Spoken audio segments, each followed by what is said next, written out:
Miggity, miggity, mic check, 1 2. Miggity, miggity, miggity, miggity, miggity, miggity, mic check 1 2, mic check 1 2. Mic check, miggity, miggity, mic check, miggity, mic check, miggity, mic check, miggity, mic check 1 2.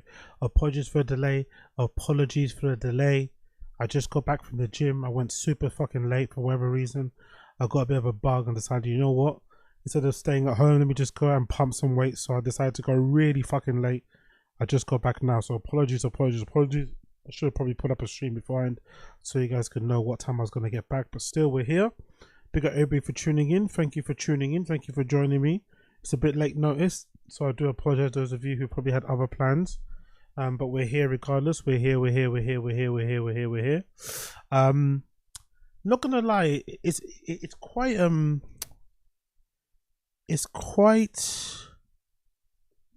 what's that word called?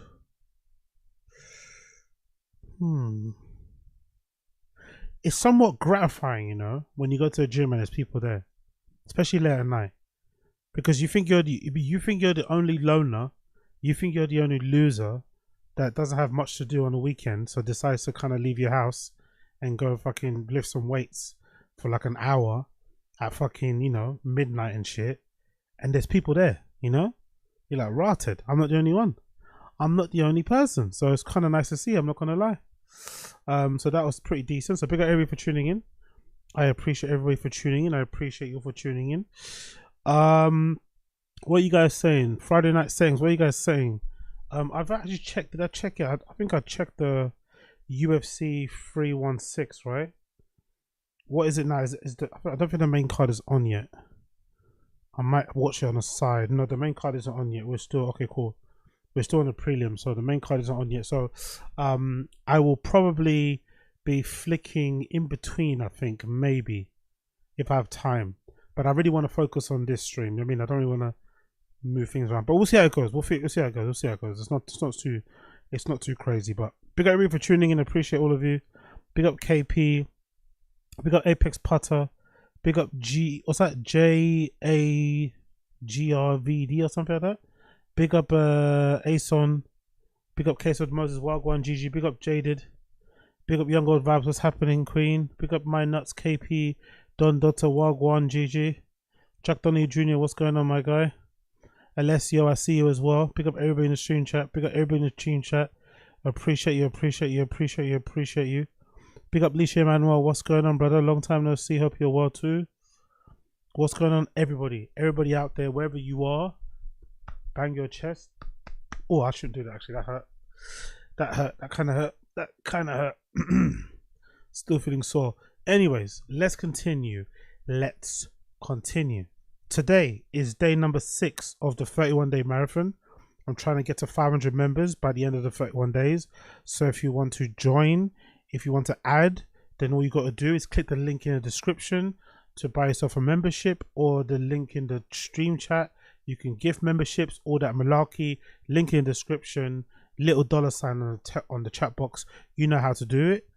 If you don't want to do that, only thing I ask from you is to like the stream and subscribe to the channel. Help me build up the channel. If you like what you see what you like the stream, subscribe to the channel. Minor thing to do. Even if you dislike it, no problem. Just engage. And of course, take part in the stream chat. Good little community of people here. Lovely jokes, lovely ha-has and hee-hees. So take part, you know, enjoy, kick back, relax, all that good shit. And of course, if you want to continue the conversation, there's also a link in the description to join the Discord. The Discord is pretty active as well, so make sure you check that out if you like Discords and shit. Okay, cool. Bless. Let's get into the show. Number one thing to talk about, something I didn't cover beforehand. This PEARLMAN guy. This what do they call him now? They don't call them magicians. What do they call them? Mentalists, right? I guess magicians is too fancy, or it's too leafy, or it's too GAY. Now magicians are called mentalists, allegedly. So this is that guy that was on the other day. A lot of people are saying it's actually a really good episode, so I might have to go back and watch it. This is the guy called PEARLMAN, who was on JRE recently, and he blew Joe Rogan's mind because he was able to figure out what his PIN code was. He was able to figure out Joe Rogan's PIN code by just looking at him. Fucking crazy. Let's play the clip. How long you been married? 16 years. Okay, nailed that question. Well played. Thank you. You got your sister's happy, your wife's happy. If I asked you, would your wife know your social security number? No. She doesn't know it. No. So is there any way in the world I could know your social security number? I don't think so. Right, you say I'm a stalker. Who knows? Yeah, Yeah, you could have got the information. Maybe. Online. Agreed. Yeah. I'm skeptical. You're skeptical. Well, especially someone famous. Yeah. Fully. Plus, you can't change that, so I'm not going to do that to you. Data dumps. Yeah. You know, if I told you right now to make up a random number, I'd say, get out your calculator. I'd love that. And you add it up and you do a random number. You know, screw calculator. I want it to be spontaneous. Would your wife know your ATM PIN code? No? No. Lie to me. Do not tell me your real ATM PIN code. Okay. Obviously, unless you want to. Make up a fake 4-digit number off the top of your head, what feels to you utterly spontaneous. Okay. When I say go, 1, 2, 3, 4-digit code, random, go.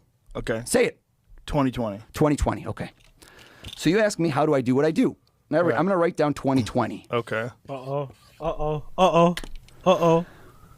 It's weird, but statistically, men will lie bigger, women smaller. Men like to lie by saying things are bigger, right? No shocker. Okay. So I don't think I would tell you right off the jump for me that means that your first number, you don't have to say anything yet, I wrote 2020, is smaller. That's what most people do when they're rushed. If I had given you 5 minutes, you would have done this different. No, I wouldn't have. No, you would have. Why would I?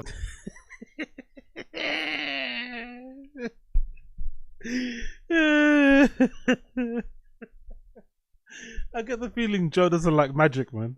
He's too serious. And he doesn't like to be taken for a fool. Joe doesn't want to be taken for a fool. So I don't think he's a good participant for magic. He's not game. He's not game. He's trying to outthink the guy. He's trying to, like, you know. He's getting angry.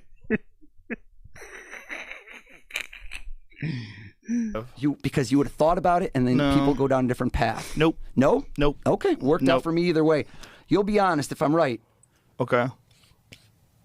I got a hit, which means it's a 0 or 1. I think the first number of your code's a 1, isn't it? Your real PIN code.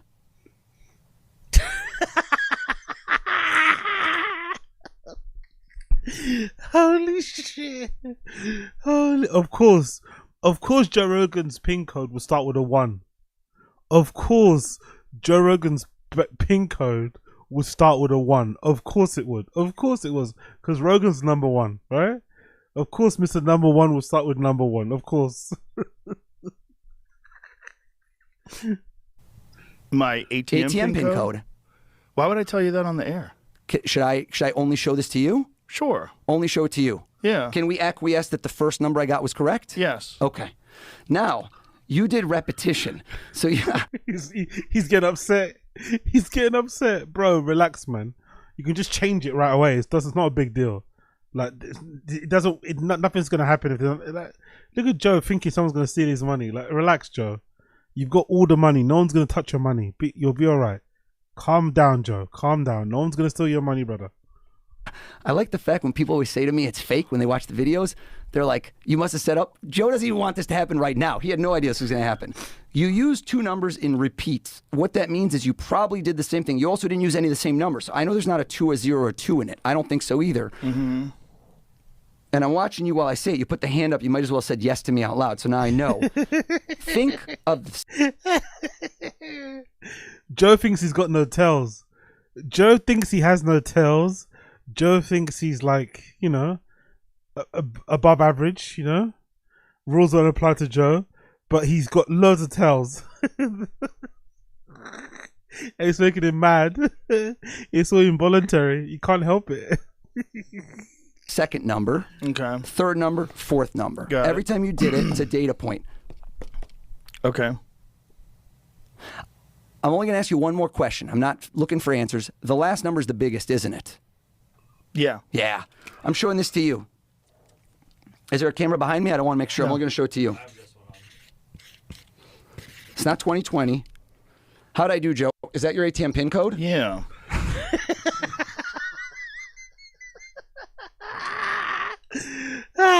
He's not happy. That's weird. I'm skeptical because I've got that PIN code in the mail. You know? He's calling his bank right now and being like, "Yo, do you know this? Has this guy been playing the long game?" Yeah, I don't like that. Of course, Rogan would have a PIN code from. Of course, Rogan, the guy that's probably got $500 million in his bank account right now, would be okay using the PIN code they send him through the mail. He won't even change it. He just uses the one that comes as standard with your card. Oh my God. What was it? 4 ones? Is it 1274 or something? Or his fucking date of birth, 1970? Like, come on, brother, man. This guy is so fucking hilarious. Of course, Rogan would just take the fucking default bank PIN code that comes with your card. Oh my God, bro. So maybe this is good. Maybe this is for the best. Maybe this is for the best. Maybe Rogan will change his op spec. Maybe he'll go back to the drawing board and decide to you know, mix things up a little bit. Because, you know, Jesus, if he was ever to drop his card, a lot of people could probably retract some money from it or withdraw some money from it, because it sounds like his PIN code is fairly easy to guess. Yeah, exactly. Yeah, exactly. Big up Chris Mike. Big up Eddie D. Yeah, he for sure has 1 2 3 2. Exactly, 1 2 3 or 1 2 4 5. Exactly. Big up Keston Moses. Yeah, exactly. Big up Uche Manuel. Best PIN code is 6969. Hilarious. Big up Uche Wagwan. Who the fuck gets a PIN code in the mail? Yeah, usually you do. Usually, if you open like a bank, if you open like a new bank account, you get it. Like in the UK, usually they'll send you the PIN code separately. Usually they send you a bank card, then they send you the PIN. No, sorry, they send you the PIN code first, then they send you a bank card. And it usually comes on one of those bits of paper where you kind of have to peel a little section back and then scratch it with a pen, with a coin or something. I think that's what usually they do. Or the one that I had last time, it comes on a bit of paper that you have to peel, and then you hold it up to light, and then you can see the PIN code on the bit of paper in the back. So yeah, usually if you open a new bank account, you get sent a new card, or you get sent a PIN code usually through the mail. But it does tell you in the letter when you get it for the post. It will say to change your PIN code. It'll say, here's the PIN code that you got, change it. And sometimes, I'm not sure if we know, that's been a long time since I had it. But sometimes if you get a new bank card and they send you a PIN code for the mail, sometimes they might send you a card reader that you can put your card into and change the PIN code right there. But most people now have like pretty good online banking that you can just do it via your phone. But yeah, it's usually quite a standard thing, at least in the UK anyway. Big up Flazzers. I use my PIN code that came in the mail. It's useless on its own. Yeah, fair play. That's no problem. No one's password is 420. Big up Casey. I've never got a PIN code in the mail. Fair enough. I have for sure getting a PIN code in the mail. It tells you change. Yeah, exactly. Chris Mike, exactly. Big up Uche. I always create a PIN code on my phone through an automated system or online. Okay, cool. Yeah, I guess everyone's different. But LOL at Rogan just using the one that comes in the mail and getting really fucking tetchy about it as well. He did not like that. He did not like that at all. Big up Oz Perman. That was fucking brilliant. One more clip of Oz Perman. One more clip. Let's see this one. This is a second clip of Oz Perman blowing Rogan's mind. Let's go. Jamie, close your eyes. Close your eyes. I have to look at the stuff. You got to look? Okay, so pretend you're closing your eyes. I'm going to put you on the spot. Yep. Okay. It's not the preschool girl. I want you to close your eyes, go back in time, and try to picture the face. I always call it the one that got your first big crush. Can you visualize her face, or you can't see her clearly? You asked me this before, Yeah. and it's a tough question because the way you started wording it was like, is this a first crush? For me, it was like the first person like I knew. There was like TV people and stuff like that. Oh, is it a TV person? That's what it would have been technically, I guess. Yeah. Your first crush was a TV person. Sure. Yeah, someone I saw on TV. Is that right? I think so. Okay. I guess. Yeah. Well, I don't know. Is that? I don't know. I'm trying to. If I were to ask you to look up how popular this name is, well, I'm not going to do it again. It's not top 10. Is that correct? Right. It wasn't. Okay, hold on. Look this way at me. I want you, without using your fingers, to count the number of letters in this person's name. The real name or the character's name? I don't know if that matters. I don't know. I've never had a fictional character as my first crush. This guy got weird. I don't know. Whatever. I don't.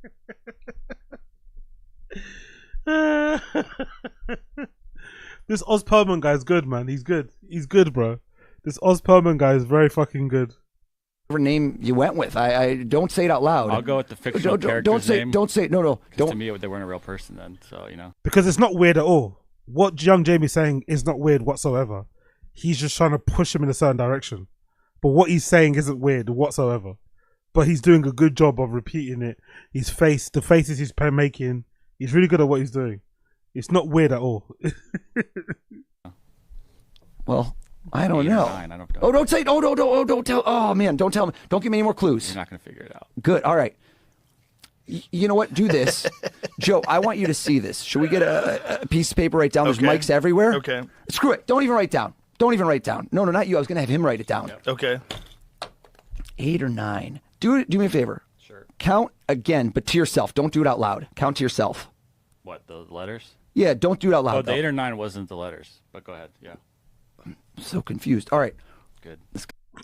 Good. So young Jamie's trying to befuddle Oz Perlman. This is funny, man. Why do people have this aversion to magicians and shit, or to this sort of like stuff? Why are you trying to fight it? Just play along. Why are you trying to like stump him? Is that like a thing people do? Do you guys have that in the stream chat? Let me know. If you see a magician, do you try to like ruffle them? You know what I mean? Is that something that you do? Try and catch them out? Like, I don't know, just play along, man. Let him do his thing and then keep it moving. Why is young Jamie so uptight about it? Like, relax, bro. Got all over the place. Jamie wants this to go wrong. He does. I do too. I don't know if this is the real name or the fake name anymore, but before today and me asking you to think of this person, be honest. Yep. Would it have been days, months, or literally years before today since this person even crossed your thoughts? Honestly, this would have been a couple months. Couple months. Could Joe know it? No. All right. Mix up the letters and stop like Scrabble tiles.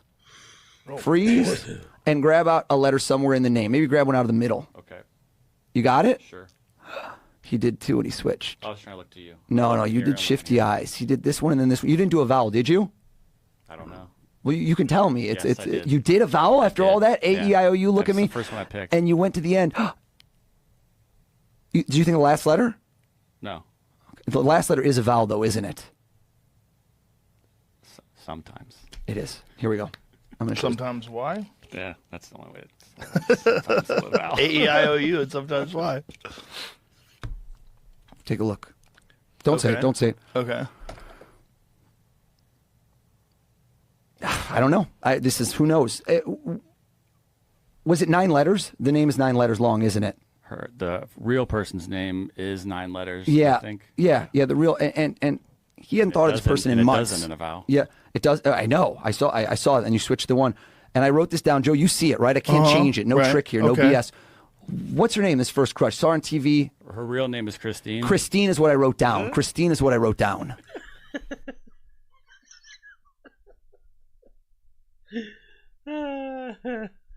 Rogan's face. Look at Rogan's Powerful face. bunch. Yo, big up 8 Hojo. Oz believes in this due to his African voodoo roots. It's not that you guys are so stupid. It's not that I do believe in it. It's just funny, the resistance to it. It's not even real. It's make believe. It's all fucking tricks and shit. Like, I don't understand the resistance to it. Like the insistence on trying to ruffle the guy, trying to catch him out. It's just it's a weird reaction. It's just like, play along, innit? Or don't. It's almost like, it almost reminds you of, like, you know those guys in Turkey? Those guys with the ice cream cones that make you want to do that. Like, you just play along, innit? What are you going to do? Fight him for the ice cream cone? It's just a little game. Like, it takes 2 seconds. Just walk past. Like, I don't understand why they're so uptight and they're trying to, like, you know, they're trying to fucking catch him off. It's not a vowel. It's actually a consonant. So, all right. It's not the character's name. It's actually her name. So, anyway, what can you Young my AC was sick because he uses oils and herbs. It's fucking crazy. But yeah, I don't know. Whatever. Some people like to fight. Some people like to be combative. Some people like to do this shit. I don't know. Sometimes when it's stuff like this, just play along, man. It's not that deep. It's not that deep. Her fake name's Melody from Hey Dude. You don't have to tell me. I know. I know, Stan. Christine Taylor. How did you know? There's this. Wait, hold on. Nah. Right now, I want to try this. Here's what I want to try. Joe, how many people? What how many the people fuck just happened? Wait, where did I put this? Are you an alien? Hold on. Do you work for the CIA? I got to take a leak like crazy too. Do you? Do you? Oh, that's fucking brilliant. That's fucking brilliant. It was good to see. It was good to see him ruffle Joe, ruffle Jamie. Fucking brilliant. I loved it. Big up Oz Perlman. Big up Blood Clot Oz. Blood Clot Pearl. Blood Clot Men. Let's continue. Big up my guy Point and Shoot. Point and Shoot just dropped a new video. Big up Blood Clot Point and Shoot. New video from Point and Shoot. The title, as you can see, is very provocative. King Von was not a serial killer. But this is not about King Von. This is a video about Traplo Ross. For some reason, Point and Shoot has beef with Traplo Ross. It's white on white violence. White on white crime. You know I love that shit. You know I love it when the Caucasians fight. So let's see why Point and Shoot seems to have an issue with Traplo Ross. I'm confused. I'm annoyed. I'm scared. But I'm eager to watch it with you guys. Let's strap in. Let's go. Okay, so for this video, I want to talk to you guys about British YouTuber Traplore Ross, because he is completely out of control. He's a total weirdo and a goof. And I think he clearly... Okay, guys, where's the accent from, by the way? Do you guys are stream chat? American people. Where's this guy's accent from? Okay, guys, clearly has an agenda against the people that he covers in his videos. So for those who don't know who Traplore Ross is a dorky British true crime YouTuber that got famous. Hey. Point and Shoot. Relax. Point and Shoot. Relax on the fucking British insults. I like you, my guy, but relax on the British insults, Point and Shoot. Chill. A 3-hour YouTube video calling King Von from Chicago a serial killer. What? And I'm here to tell you guys that King Von was not a serial killer and that this is all just a marketing scheme to get views and attention. And you're going to see exactly what I mean. So this is going to be the first clip. This is Traplore Ross in his... Hold on. Is that a picture of Traplore Ross back in the day with a suitcase? That's hilarious. What the fuck? Where's he getting all these pictures from? Attention, and you're going to see exactly what I mean. So this is going to be the first clip. This is Traplore Ross in his famous YouTube video about King Von, where he accuses King Von of being a serial killer. Now, I want you guys to listen to why Traplore Ross is spewing this disinformation. Listen to this. Now, the FBI defines a serial killer as a person who kills over 3 people with time spans in between them of more than a month. Furthermore, serial killers tend to have an element of psychological gratification, which plays a role in the motive for their murders. The FBI also state that a serial killer might seek various kinds of gratification through their killings, such as anger, thrill-seeking, financial gain, or simply for attention. I personally believe that over the course of his career, King Von demonstrated all of these characteristics and can indeed be classified as a serial killer. Okay, so here's what's going on. So back in the early 20s, serial killer documentaries were extremely popular. There were tons of documentaries coming out about the infamous psycho killers like Dahmer and Gacy and Rader. And I'm sure everyone remembers that Dahmer series on Netflix and how huge that was. And everyone wouldn't shut the fuck up about it. Do you guys remember when Brendan copied the Dahmer poster for his own poster for comedy? Do you guys remember that? How insensitive was that? How fucking tacky was that? How tasteless was that? Remember when Brendan did his own Jeffrey Dahmer style fucking poster for his comedy special? What an idiot. Well, this was the #1 genre, I think. The serial killer genre was huge. And so what I think happened was I think Traplore Ross was very aware of this surge in popularity. Wow. That's what Traplore Ross used to look like. To be fair, I think he actually looks better there than he looks now. Now he looks really weird. That fucking bowl cut, the dyed thing at the top, the round circular glasses don't complement the shape of his face at all. I think he actually looked better back then. He looks way better back then. I don't think he looks good now. Of the specific genre, so he decided to make a serial killer documentary of his own. What? And so what I think he did was he intentionally crossed over the serial killer true crime genre with the drill rap genre, knowing that true crime was heavily trending. And he was also fully aware that King Von himself was heavily trending for having just been disallowed as one of the most popular artists in the country. So he's like, oh man, if I could just get King Von to be a serial killer, then I could just really tap into the algorithm. You know, this was intentional, I think. And so what he did was he used this generic FBI definition of a serial killer to try and paint King Von as like the same type of serial killer as like the Zodiac or Dahmer. It's not really a generic description of a serial killer. That's the fucking description of a serial killer. That's the criteria to be a serial killer. It's not a generic thing. It's not like he's making it stretch. Like, surely, I don't know what's going on here. What beef do they have? This feels like a bit of a stretch. This feels like when you really hate somebody and you're finding any reason to hate them. This one looks like one of those kind of videos. What's going on here?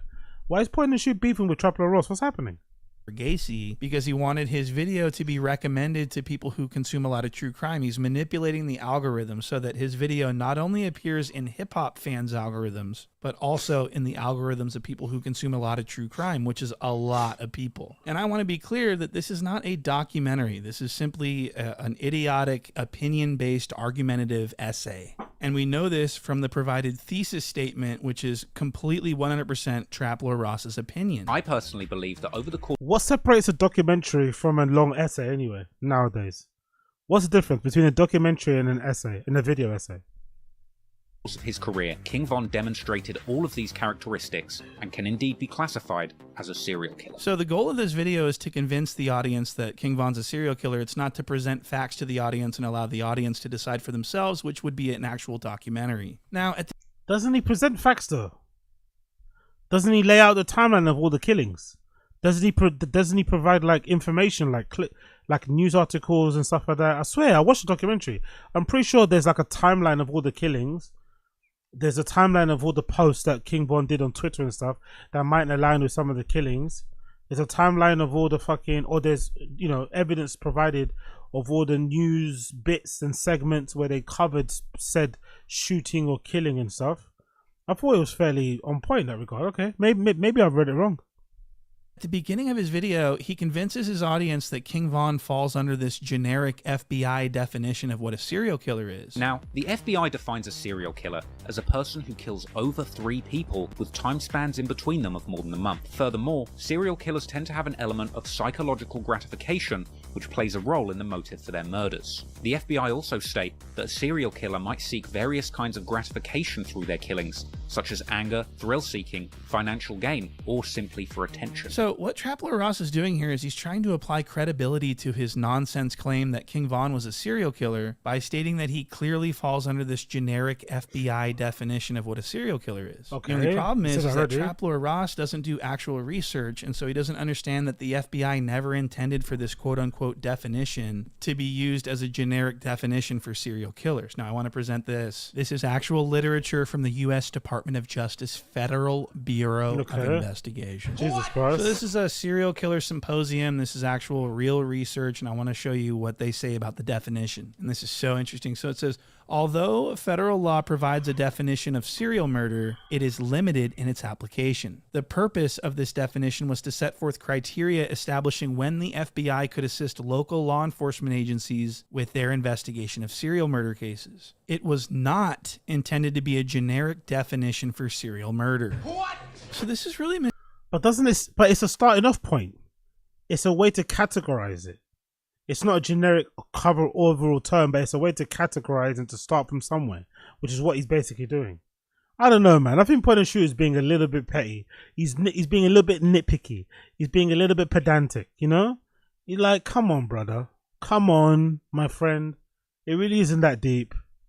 Misleading for Trapler Ross to offer this as like a cut and dry definition as to what a serial killer is.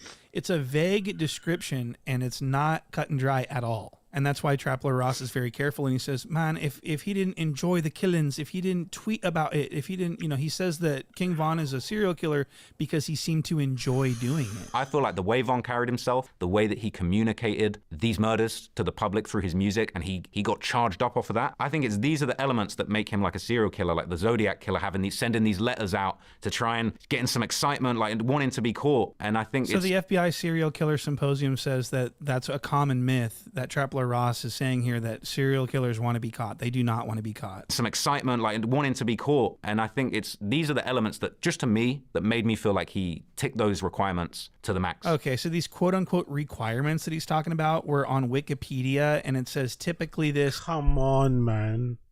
Maybe he didn't use the right words, but maybe not caught as in like caught by the police. Maybe courting attention. Maybe, you know, maybe that way. That's the one thing that he might have got pleasure from. But Jesus Christ, man. These guys are warring for like nothing. Fucking hell. Don't make an enemy out of point and shoot. He'll really find a reason to hate you out of nothing. Fucking no point and shoot. Typically that it's not a generic definition. There is no definition of a serial killer. They're all different. No two serial killers are the same. That's why it's so complicated. That's why we know very little about them. And that's why they're so frightening. And that's why they're so interesting to people, is because we don't understand why they're killing people. The killers themselves can't clearly explain why they kill people. They're psychotic. They're serial killers. But we do, however, understand very clearly why gang members kill rival gang members. It's because they're in a gang. And it's a vendetta. It's they're getting revenge on each other. They're fighting over corners. It's very easy to understand why they do it, because they're not serial killers. Okay, so in this next clip, Traplord Ross is going to idiotically suggest that the motive behind King Von's alleged killings was that he wanted to tweet about it, and that's it. If he'd have never started rapping and started teasing the world, trying to let everyone know that he killed these people, I wouldn't say he's a serial killer. I would, you'd say he's a gang assassin, he's a hitman, he's a gangbanger. But it was the way that he got so much gratification out of letting the world know. So he's now suggesting that King Von's motive for killing people was that he wanted to tweet about it and seek attention from it. So he's going out looking for enemies to kill so that he can tweet. Isn't that true though? Didn't he make entire songs talking about how he would do a particular drilling and stuff? Isn't that part of the reason why people like King Von? Because of his storytelling abilities. Like, why is this so far-fetched? Tweet about it. That's what Traplord Ross is suggesting here. The only problem with that is that King Von was obviously seeking revenge and targeting specific rival gang members in a get-even type situation. This wasn't motivated by he needs attention for killing people. That's not what this is. Now, I'm not saying that no serial killer could ever be motivated by revenge. I'm not saying that at all, because any serial killer can be motivated by anything. It's not a cut-and-dried generic definition, and there may very well be a serial killer. Yeah, big up Uche. There we see for the golden hour jacket. Yeah, I wore it. I still got it. It's a bit warm to wear it now, and obviously I'm a very sweaty, wet guy, so I'm not wearing it right now. But yeah, I wore it. I wore it a couple of times actually. Big up MDOS for sending that through. Big up Young God Vibes. AZ's in the Scissor Gang. Lols. Big up Nikki HSG. What's going on, Queen? Coyle, this guy needs to touch grass. Exactly. Big up Z. I feel like only a serial killer would be offended about the definition and do content like this. Ooh, I like that theory, Z. In existence that was motivated by revenge, but that would be a different category of serial killer, as there's multiple categories of serial killer. Traplord Ross is comparing King Von to the Zodiac. What? Okay, so this is like the type of true crime thriller movie type of serial killer, the psychosexual kind. He's putting King Von in the same category as Dahmer and the Zodiac and all these weirdos. And I'm saying King Von was not a serial killer at all. He was a gangland assassin that was motivated by revenge because of the pain from getting his friends killed. It's a get-even thing. King Von was on a mission in 2012 to get revenge for the friends that he had lost to the gang war, losing OD, Platoon, and... Can't it be both? Can't it be both? Can't it be all of the above? Can you be an assassin and also be a serial killer? Is that not possible? White turned him into a demon, he said. So he would spend every day in the streets of Chicago stalking his ops. I wouldn't say he's a serial killer. I would, you'd say he's a gang assassin, he's a hitman, he's a gangbanger. So King Von was actually a gangland assassin. He wasn't a psychotic serial killer like Traplord Ross is trying to romanticize him as. And so this is really interesting that he made this clever little hit piece, is what I call it. This is a hit piece. Traplord Ross does not like the people that he makes videos about. And you can tell by the way he talks about them. Listen to how he talks about Lil Durk. TF, that stands for Order the Flights. You should have ducked those charges. Now Goldilocks is facing life. This is my 2 cents. How you sign a serial killer and think you're gonna make it to the end? I shot for ops, I shot for flights. In Dubai or Italy, Dirk and Von were evil twins. Now he's facing death penalty. So Traplord Ross... Jesus Christ, brutal. Powerful bunch. Yo, big up Jay for life. I appreciate you, Big brother. up. 6 for 6. Yeah, we're out here. Big up Jay for life. I appreciate you for the super chat, brother. Maybe because I actually listen to music. But I find all parody songs, with the exception of maybe 2, completely, utterly horrible. I find that whole scene, that whole industry, that whole genre, I find it terrible. I fucking hate it, man. I fucking hate it. But I understand if you don't listen to music or you don't really give a fuck, you find that stuff funny. But I don't find it funny at all. I hate anything to do with like parody songs and shit. Like, go fuck yourself. You know what I mean? Honestly, please. Like, what the fuck did I just hear there? Was that spoken word? What was that? That was horrendous. Ross is celebrating the fact that Dirk was looking at the death penalty and he's like calling him Goldilocks and saying that he's evil and stuff. So I think that's so interesting that he calls himself a fan of theirs, but at the same time he's like celebrating their demise. Trap Lord Ross is not a fan of King Von or Dirk or any drill rapper for that matter, or anyone that he makes. This is a huge generalization with no proof, right? Point and shoot is going on about all the proof. He's not got proof. He's not got proof. What proof do you have that he hates all these drill rappers? Come on, point and shoot. Be fair. Videos on for that matter. He hates them. He wants them all locked up, but he doesn't want that agenda out in the open. So he hides behind this. I'm a fan, man. Oh, I love King Von. I love the drill. Ever since I was a young lad, I was a fan of the. He's not a fan. He just needs people to think he's a fan, so he doesn't look like a total culture vulture. Come on. He's not a fan. White people calling each other culture vultures is fucking hilarious, by the way. How could you be a fan of someone who you think is a serial killer, a sadistic, murderous, psychotic serial killer? How are you a fan bunch. That's like, Yeah, big up Asad Aziz. This is the UK's #1 drill rapper. Yala Basura. No, it's not. No, it's not. Go fuck yourself. Go fuck yourself. No, it's not. he's saying I'm a fan of Jeffrey Dahmer's. That's completely stupid. And Math Hoffa actually brings this exact point to Trap Lord Ross to his face in a podcast that they did in New York City. Listen to this. But the reason I did it specifically, I was a huge fan of Von's music, right? And for me, it's the same reason I did the Youngboy video, where it's like, I just wanted to, even if I wasn't doing this as a job, I'd still be a King Von fan. And I would still want to know, if I heard him say he's got 7 bodies, I'd still want to know, yo, is that cap? Now I'm confused, because now you're saying you would be a fan of a serial killer. I got a Von tattoo, I'm a fan. You got a Von tattoo? I got a Von tattoo. Oh man, See my Von tattoo right there. He a stalker, bro. He say he read all the tweets. I got a Von tat. Oh, you giving you vibes. I want to get one. got a King Von. Von changed my life, man. He got a King Von tat on the back. To be fair, the tattoo's a bit corny. I'm not gonna lie. The tattoo's a bit corny, but I'd imagine that documentary probably did change his life. Do you know what I mean? He probably yeah. I get why he got it, but it's extremely corny. It's extremely corny. Back of his fucking leg. So the true psychopath here is Trap Lord Ross, okay? And this doesn't make any sense. And Math Hoffa says, how could you be a fan of a serial killer? And Trap Lord Ross's answer to that was, hey man, I got a Von tattoo. I'm a fan. What? That doesn't make any fucking sense. And so this sort of changed the subject. It was exactly what Trap Lord Ross was trying to do. He's trying to. Yo, big up Aziz. I don't know how much it changed his life. He got enough man to. No, I mean change his life as in like the amount of views that video got. It probably made him a lot of money. It probably still makes him a lot of money now. I'm saying that in that way. I think that King Von video is what changed his life and probably took his channel onto a really, really strong upward trajectory. So I'm assuming he got the tattoo more as a way to kind of symbolize and honor that period in time, as opposed to like, I fucking love Von. I don't know. That's what I think anyway. Maybe I'm wrong.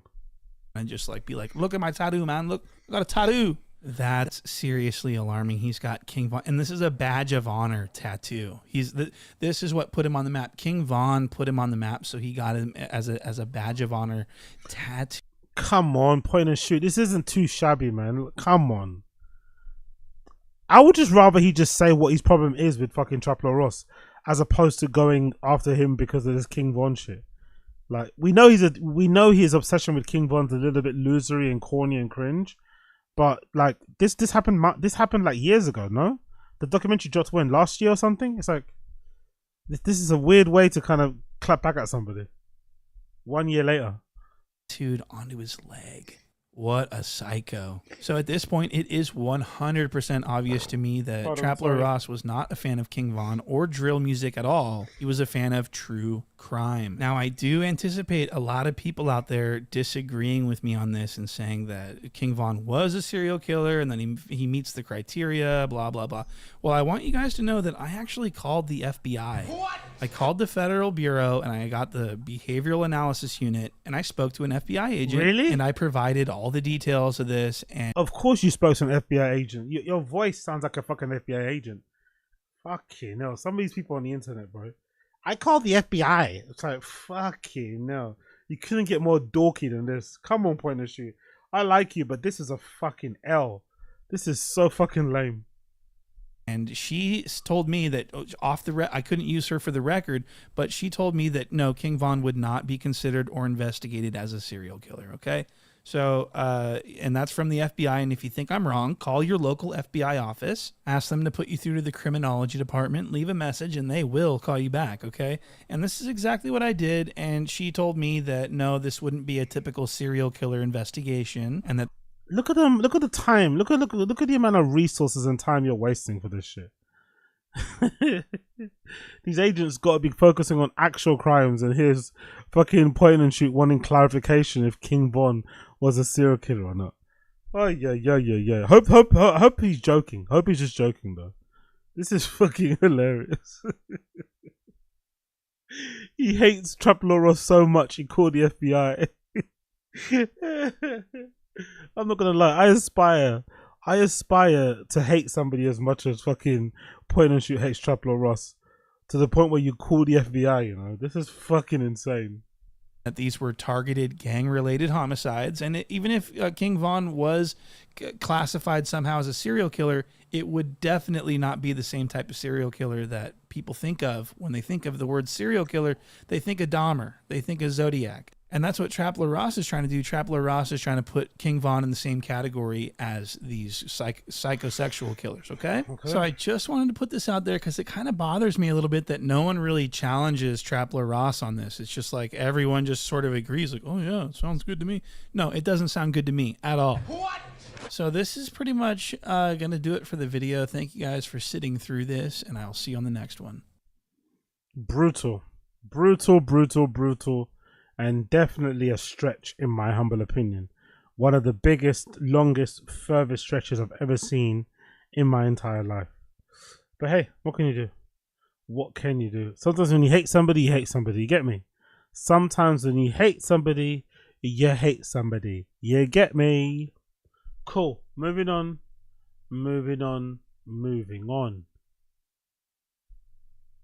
Wes Watson goes on a racist rampage against UFC fighter, destroying his criminal case. Really? Big up John Bravo Films. More Wes Watson drama. Wes Watson is now doing what? Beefing with fucking Kevin Holland, allegedly. What an absolute psycho. So let's see what one with Wes Watson.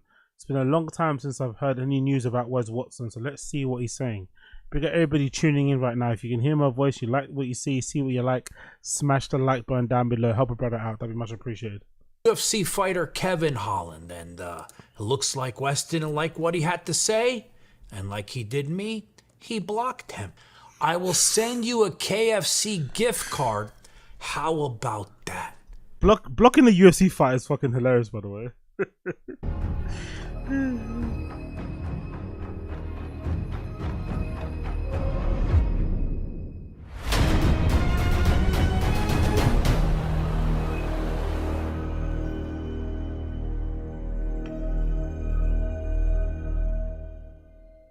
So by now, we should all know who Wes Watson is, that piece of shit with 3 hairs left on his head and he's trying to cover up with that stupid tattoo, right? We should all know him because he's famous. Remember, everybody knows who Wes Watson, that asshole, is with his purses walking down the streets of Miami and his high heels to make himself taller. We should all know him, right? I'm famous.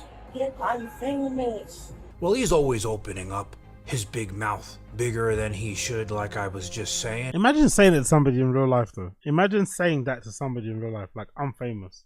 Like, actually, without any irony. Straight, you know what I mean? With a fucking straight face. Crazy guy. And now, it got him in a little hot water, and he was live with his silicone stuffed Sharmuta Angie, right? And he opened his mouth on MMA and UFC fighters. Fighters are pussies, okay? They're only good in the ring. People I know will not accept a loss, okay? If a pro fighter took... What is it with these guys, by the way? This is a common thing, isn't it? What is it with, like... I don't know what it is. Maybe I'm incorrect. Maybe I don't think this is the right way to say this, but you would assume if you're like a jacked guy, you would understand the difference between like being jacked, being very muscular and strong, and actually knowing how to fight. You'd think they'd know the difference, innit? But for some reason, I hear this a lot. I see this a lot. Like big buff dudes going on, you know, going in front of a camera and saying that they can fuck up a UFC fight or somebody that, you know, is trained to fight. It's like, why would you think that? Like, why would you actually believe that to be true? Why wouldn't, like, it's almost like somebody super skinny who doesn't lift weights telling them that they can lift as much weights as they can. It's like, that person can't because you train, they don't. So why don't weightlifters or bodybuilders or these guys use that same logic for their fallacy when they think they can actually beat people up because they have like big biceps? It's like, huh. Interesting you think that. did his jujitsu on him, then the guy's gonna come back and duct tape his family, okay? So since he opened his stupid mouth talking about MMA fighters, right? Giving us all his 2 cents that nobody really cared about hearing, the UFC guys are all coming after his ass. The story has gone viral. Wow. It's everywhere. MMA sites. Wow, Mike Perry, loads of people. That is so good. Where's Watson pull up? We got VIP seats for you. It's hilarious. UFC sites. There's so many videos on this. I can't even keep up. Wow. All these MMA guys are looking at this asshole and like, you're spitting this dumb shit out of your mouth. But Mayhem Miller, this guy is the most hilarious part of the recent internet. He got rich telling stories from prison, and recently the jig is up. Everyone sees him as the fraud he is. He jumped a guy who challenged him one-on-one and is likely headed back to prison, where most people think the way he does. He learned nothing from his mistakes. Everyone keeps telling me to give him a beat down, but I don't see the we all saw this fight point. we were in. He'd likely sue. That's a good point. He'd likely sue.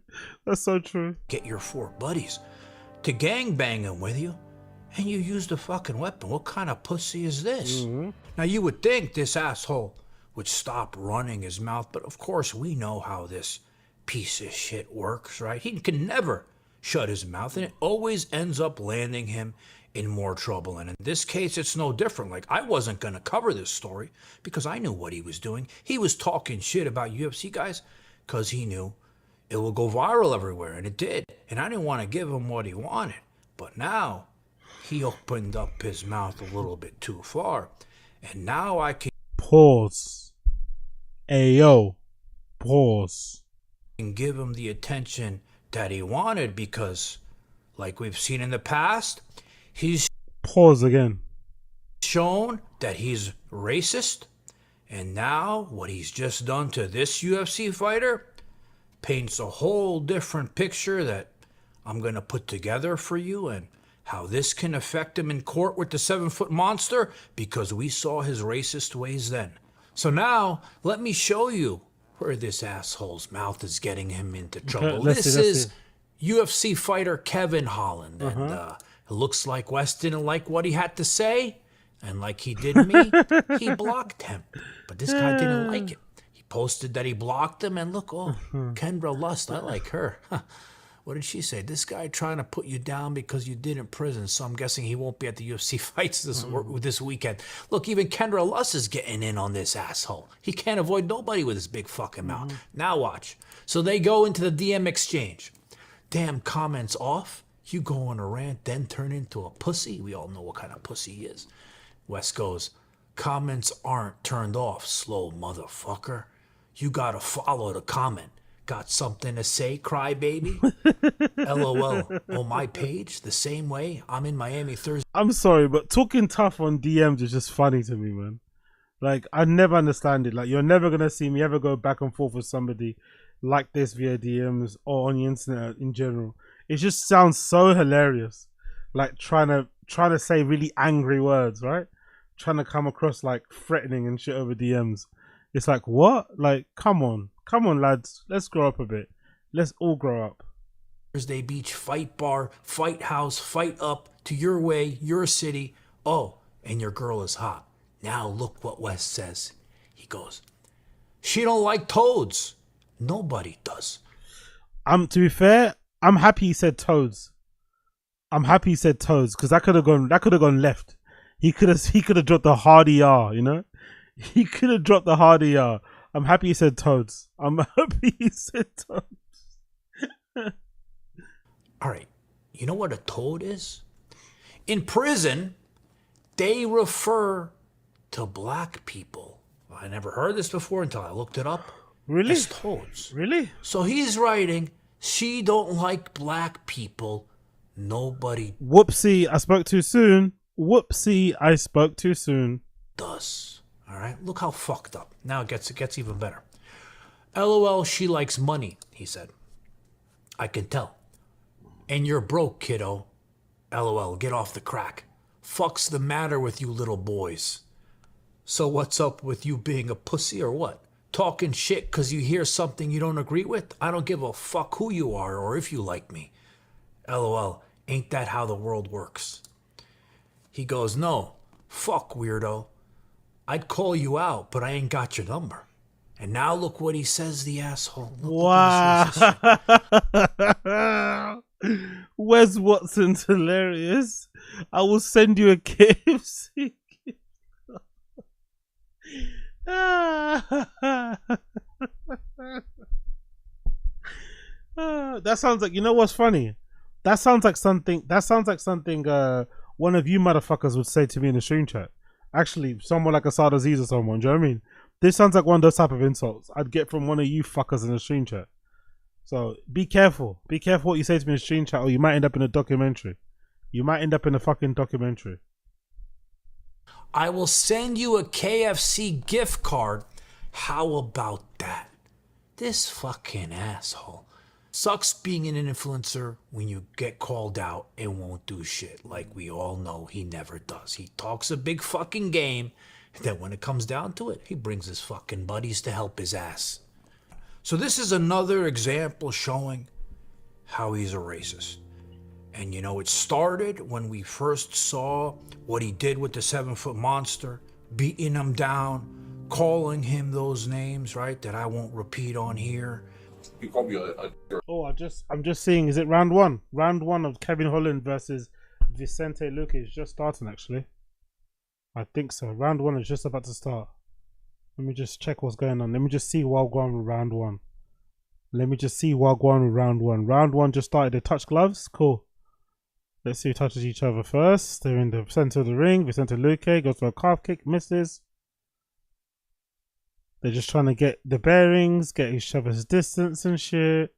In and out, both on their toes, bouncing around. Kevin Holland's moving around a little bit more. Vicente Luque goes for an overhand right. Kevin Holland blocks it. Holland's trying to go for a jab through the middle. Vicente Luque's looking for opportunities. They're just jousting. Oh, Vicente Luque grabs Kevin Holland's leg. Single leg now, gonna go single leg takedown. Kevin Holland is punching Vicente Luque in the head as he holds onto his leg. Wow, great job, Kevin Holland, to defending that takedown. Great job. Great fucking job. Kevin Holland's balance on one leg is fucking great, isn't it? Kevin Holland's balance on one leg is fucking awesome. Wow, really good job there defending that takedown. Didn't give Vicente Luque time to say. Oh, Vicente Luque goes two quick overhand rights. Doesn't really travel Kevin Holland too much. They're back in center octagon again. Oh, a nice calf kick by fucking by Vicente Luque. Kevin Holland immediately went for an overhand right, which I think is what people do, right? If ever someone kicks you with a calf kick, I think the defense you're meant to do is automatically go for the right hand. because usually their left hand is down because of the kick. Oh, nice trading of punches there. They're both in the clinch in the center of the ring. Kevin Holland, a good little knee there in the middle. Oh, Kevin Holland, he got, wow. I think he stung. Did he sting? Did he sting Vicente Luque with the overhand right on the back of his head? Is Vicente Luque a little bit stunned? Oh, good punch. Wow, right hand. Yo, Kevin Holland's boxing is really good, isn't it? He's picking off Vicente Luque. I quite like Vicente Luque too. This is not fair. Back in the center of the ring again. 3 minutes and 3 seconds. 3 minutes and 2. 3 minutes now. Back in the center of the octagon. Kevin Holland just in there. Vicente Luque looking for an angle. Kevin Holland saying stuff to Vicente Luque. Went for a jab there. Nope. Oh, it was an elbow. It was an elbow. It wasn't a punch. Okay, cool. They showed the replay. It was an elbow. That's what rocked it. Oh, Vicente Luque with a good left hand there. Lunging in. Vicente Luque trying to lunge in and lunge up, but he's not getting any joy. Kevin Holland doing very good distance control. He's just always out of sight. Always just out of range. So he's not getting clipped as hard as he's clipping him. Kevin Holland looking for an angle. Vicente Luque on the outside. Trying to look for something. Trying to look for an opening. Trying to also make Kevin Holland bite with the feints, but he's not biting. Straight right hand there from Kevin Holland, blocked by Vicente Luque. 2 minutes 8, 2 minutes 7, 2 minutes 6, 2 minutes 5, 2 minutes 4, 2 minutes 3. Oh, both legs clash each other. 2 minutes now. Left hand for Vicente Luque catches Kevin Holland. Kevin Holland hits back with the left hand. Back in the center of the octagon. Good fucking calf kick again there from Kevin Holland, but I think it touched the what do you call it? Rashka. Oh. A good outside leg kick as well again for Kevin Holland. Ooh, Vicente Luque caught him there with left hand. Wow. Strong chin by Kevin Holland. He got caught flush there. Wow. Good T kick. I think, was that an oblique kick actually? That was a really good John Jones oblique kick, I think, there from Kevin Holland. Oh, he got him again with the right hand. That right hook from Kevin Holland is money. The right hook on the inside from Kevin Holland is fucking money. That is fucking money, bro. Okay. Jab. Jab again on the inside. Come on. Oh, calf kick again for Vicente Luque. Come on. 1 minute 11. 1 minute 10. Vicente Luque on the outside. Kevin Holland pressing Vicente Luque against the cage with pressure. Going for the feints. With that outside leg kick. I think Vicente Luque is not enjoying those kicks. He's probably going to try and block them, I'm assuming. Let's see. All right hand there from Kevin Holland misses. 50 seconds now. Last 50 seconds. Inside leg kick from Kevin Holland. He's chewing up. Oh, Vicente Luque's leg is really bruised up. It's really red. All those leg kicks are starting to pay dividends. Vicente Luque is not moving around as gingerly as he was in the beginning of the round. Last 30 seconds now. Last 30 seconds of the first round. Let's see what happens here. Kevin Holland looking for an opening. Calf kick again. Doesn't catch. Vicente Luque catches him with the right hand, pushes him back in the center octagon again. Last 17 seconds now. 16, 15 seconds. They're still angling for position. 12 seconds, 11 seconds, 10 seconds now. Left high kick there by Kevin Holland. Doesn't do much. Vicente Luque blocks it. Last 5 seconds. Oops. And there we go. First round. I think Kevin Holland won that one. That's really good. I really enjoyed that. I'll keep an eye out for it. But let's get back to the video. And then that's why I was like, yo, you call me a dick. And then that's when we started fighting. And then he went on live with a silicone stuffed sharmuta, and he started calling black people monkeys. Like, why don't you put... Pick up the stream chat. Sorry, I didn't see the stream chat. Put the fries in the bag. You guys are cunts. Sorry, I got excited. Leave me alone. Thank you for the play-by-play. I left home. Abbey Road. Oh, Coiler, you're a piece of shit. Abbey Road fight companion. Coiler, you're a cunt. Abbey Road fight companion. It's so rude. Put some fucking cocoa butter on your head and on your ashy knees. She don't fuck with you, bro. Yo, relax, bro. Cocoa butter toads. Yo, this guy doesn't like niggas, isn't it? I'm starting to get the feeling this guy doesn't like niggas. JoJo. I bet you understand what JoJo looks like, you guys. JoJo the monkey. The jumping around monkey man. Like, nobody gives a f about people like you, dipshit. Like, monkey JoJo. Yeah, jump around, monkey. Don't give a f. Okay, bro. Okay. Okay. And now we see the UFC fighter, how he's using all these racist terms with him. It paints a picture for him, and it's not really a good picture, especially when this asshole has court, a criminal trial coming up that could land him behind bars again. And him showing this behavior online, that crime against the 7-foot monster, it could be looked at as a hate crime with all this shit he's showing. So I started thinking, I'm like, when did this guy, become a racist? And I had remembered he was on a podcast with our favorite, Adam22, that cuck piece of shit. Fuck. Oh, he tapped. Vicente Luque tapped. Kevin Holland made Vicente Luque tap. Nah. Madness. Kevin Holland's a bad boy. He jumps over the cage and goes to greet who? Who's he greeting there? Rogan and stuff? Yo, he's a bad boy. He's a bad boy. He just made fucking Vicente Luque tap. He just made Vicente Luque tap. Big up Kevin Holland. That should have been Wes Watson in there. Should have been Wes Watson. Oh, Trump is there too. Fuck, Trump is there. Sick. Trump is there too. Sick. Boy, loser, right?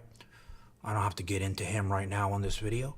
Well, he was on a podcast with him, and he was saying how when he was in prison, he was forced to become a racist. People get all twisted, like, Wes a racist, but the penitentiary makes you side with your race. Right, but so even the dudes who are like fully racist, they're not in there starting problems with the black dudes and shit, right? No, you can't. No. If a What is it with these prison influencers, by the way? Huh? What is it with these prison influencers? Why can't it just be cool? There's not a lot of them in it. Why do they all come out and they're wankers?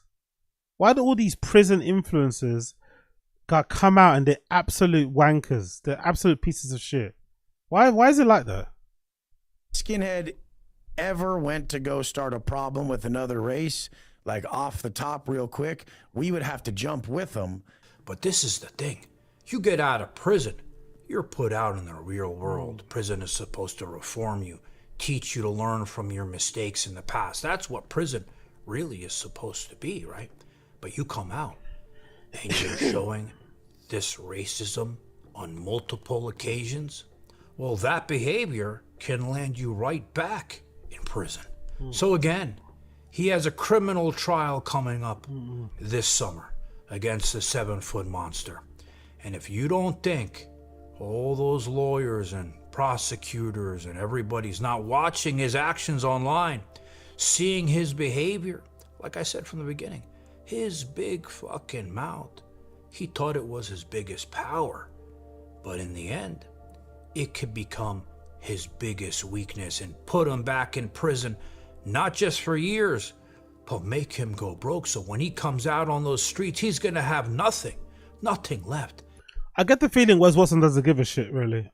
So he's very reckless, you know, very impulsive. But if I was him, I would have kept my head down, especially after beating that kid up in the gym. Really and truly, you don't really want to be bringing any undue attention to yourself. But he probably just doesn't give a fuck, innit? Maybe he's just, you know, he's on one of those self-sabotaging missions. Who knows? And he's gonna end up on those street corners, begging for blowjobs for $50, just like a sharmuta. You know, it's really only the urban folk who talk about going 50-50. It's never white guys. It's never not even Mexicans. It's literally like they have such a bad reputation for having no father present that they want a bitch to take care of them. They really want another mother because most of the urban folk, their fucking dads weren't around. Went out for Newports and they went out for fucking a 40 and they never fucking came back. And I don't give a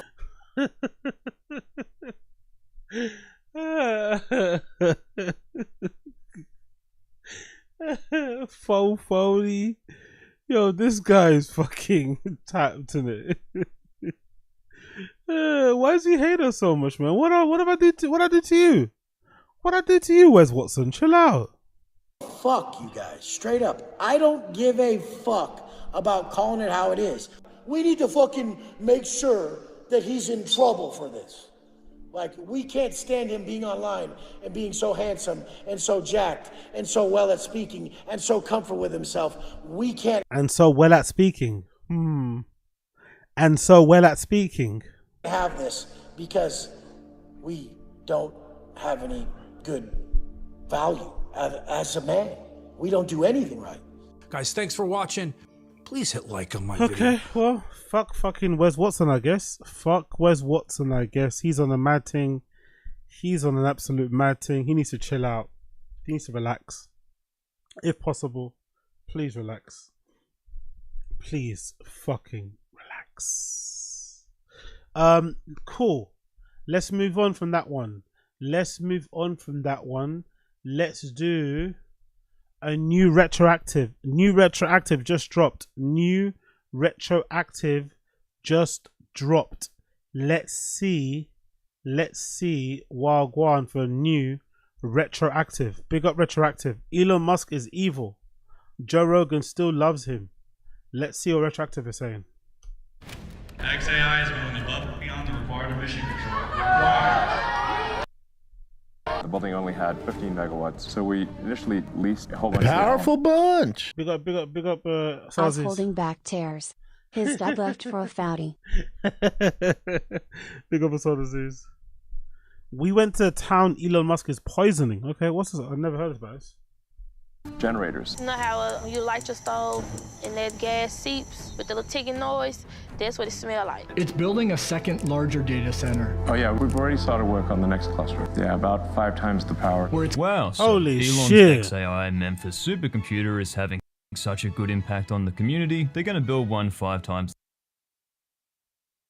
Fucking hell. the size so nobody can allegedly breathe. Prioritizing a massive expansion of data centers. And hundreds of them are now under construction. Woohoo! Go billionaires. Even crazier is Elon Musk tweeting that Trump's on the Epstein list after Trump. Oh, by the way, he deleted that tweet, innit?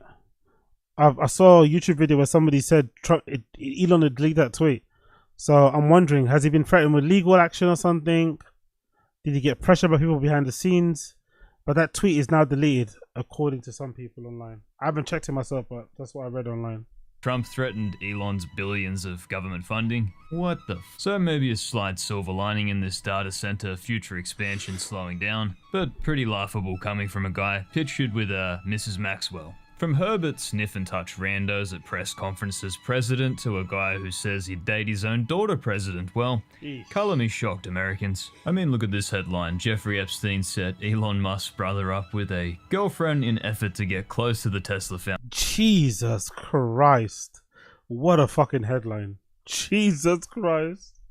Sources say. Seems very above board. Anyone named Kimball sounds very trustworthy. Either way, Trump and Elon seem to be on great terms. Who could have foreseen 2 egomaniacs eventually hitting the personal nuke button on their good friend? Can't be that the guy who did this hand gesture is now involved in a gas issue. Surely not, right? We're in a simulation that's breaking down, aren't we? Instead, Joe and Elon only respond to Bono's USAID cut claim and not Memphis. It's not proven, but their surveillance enough suggests 300,000 people have already died from just this cut off, this hard cut of USAID. So there's food rotting. Like there's got to be a way to keep aid and not have fraud. But never mind, Elon said it didn't happen, just like how he'd say the air in Memphis right now is great, allegedly. So everyone, all good. Go on though, all of you, left and right, red versus blue, politics is such a great endeavor that will definitely... Yeah, exactly. Big up Saudis. I bet his shoulders told him to F off. Yeah, true. Big up MK. Just a fucked family. Their dad is going to hell. By the way, did you see Rogan's live reaction to Elon tweet? Yeah, sorry, of course. I played it yesterday. It's fucking hilarious. Played it yesterday. He looked genuinely bummed and he couldn't wait to move on. But him telling Elon that maybe he's addicted to social media, he needs a handler basically. It's fucking brilliant. Not even addressing the strength of his claims. Let's just say Elon's a crazy one. Cool. Because he's insulting fucking Rogan's new fucking best friend in Trump. Hilarious. Definitely fix everything for all of us. Everyone pretends to know with certainty when the Jesus only likely Christ. fact is Human greed knows no party. What is easier to know is the Memphis people can't breathe and they smell gas everywhere, which cannot be good. A fast and dirty install of a supercomputer cooled by unfiltered gas turbines to power Grok is not good, Mr. Musk. That's pretty wild, isn't it? In order to power Grok, they had to poison the city. They had to poison the town. For Grok to work, a town had to be poisoned. Fucking insane. Stop it. Musk dubbed the project Colossus, after a movie about a supercomputer that becomes sentient and assumes total control of the world. Because I thought gas was sleeping in the house, but come to find out, we come outside, and all the neighbors was outside trying to figure out what's going on. Alexis lost her grandfather, who struggled with a respiratory illness called chronic obstructive pulmonary disease. Easter and her husband have also developed COPD. But Joe says what Elon says. Joe Wow. wouldn't dare bring up all the people that can't breathe in Memphis now, allegedly. He's got to softly swish on Elon publicly until the end. Joe Rogan, the conspiracy man, friends with Alex Jones, but when the government and my friends are actually doing some insane stuff, there goes all of Joe's curiosity, I guess. Exactly. Of course, historically, billionaires always put their projects in rich, celebrity-filled neighborhoods. Oh wait, no, they always pick a place that they know can't legally fight back, and now they can't sell, so they can't afford to move. How kind of them, allegedly. Indeed. Woo. This has always happened in many forms, but Jesus Christ. One moment you're living your life, the next you can't breathe in your own house, and there's no way to fix it. Meanwhile, Fucking Joe hell. Rogan and many other corporate-connected sell-you gambling shill. In the past, right, if Rogan wasn't in fucking Elon's pocket, in the past, that's something that he would have probably spoken about, Rogan. That's probably something he would have spoken about. He would have brought attention to it and tried to change it for the better. But because he's wedded to fucking whatever company makes those fucking mirrors, he can't do it. But sad, man. How the mighty have fallen. There was a time where if Rogan wasn't fucking Elon's best pal, he would be ripping into fucking Elon. Or at least be very skeptical of him, you know? And maybe holding him accountable. But unfortunately, we don't have that. We don't have that. Beacons of ethics will tell you. People you know. Oh my God. Who are like miserable. Oh my God. People that are in hell. Yeah, in hell. In hell. Yeah. Meanwhile, we're... Yeah, I've seen that. Big up Chris Mack. I've seen that. You know, Elon's dad, Errol, is always on Twitter calling Elon a limp dick and all sorts of stuff, making fun of him having a use to IVF. Yeah. I've listened to, I watched interviews of him actually. I haven't seen him on Twitter, but I've watched interviews of him. He doesn't pull his punches when it comes to Elon. He fucking hates him. Killing it. Especially if you have a job. There's not much you... But I'm sure the feeling's mutual. I'm sure I'm sure Elon probably doesn't like his dad either. left. Whatever could have been you never grew, because whatever could have been you was stifled by fluorescent lights and a fucking monitor. This episode is brought to you by ZipRecruiter. People with real... That's brilliant. That's one more time. That's fucking brilliant. Pick up Retroactive. Great fucking editing. Great editing. Killing it. Especially if you have a job. There's not much you left. Whatever could have been you never grew, because whatever could have been you was stifled by fluorescent lights and a fucking monitor. This episode is brought to you by ZipRecruiter. People with real jobs are so mad at us right now. If I was one of the people out there that likes to complain about shit, I'd be like, that's easy for you to say, Ari, you haven't had a job. You don't have the responsibilities I have. Ari, you haven't had a job. Yeah, that's true. All right, I'll be quiet. End of podcast. You just didn't work hard enough. The lie that everyone can escape the 99.9% Joe loves to peddle. Yeah, good luck selling your house in a waste zone. Really, it's the rich screwing over the poor, the rich being often super connected, nepotistic rich kids like Elon. The most well-adjusted genius members of society, historically of course. That's why he has ketamine bladder syndrome, because he has the best brain, advisors, and deserves... That is a lot though, isn't it? I'm not gonna lie, like I said in the previous video, like I've done a lot of multivitamins. I've done a lot of multivitamins over my years, right? Over my time on this planet. And I've never once heard of someone doing so much kit they develop bladder issues. Elon's a fucking psycho. To run Earth. There really is no better example than what's alleged in Memphis right now. And while many are sick of AI fearmongering and hype, if AGI succeeds at supercomputers like these that will help do that, then put inside Tesla bots or Boston Dynamics that will replace most industries not human-based. Meanwhile, Elon goes on Rogan and pretends he was a savior who tried to stop AI. I try to convince people to slow down. Slow down AI.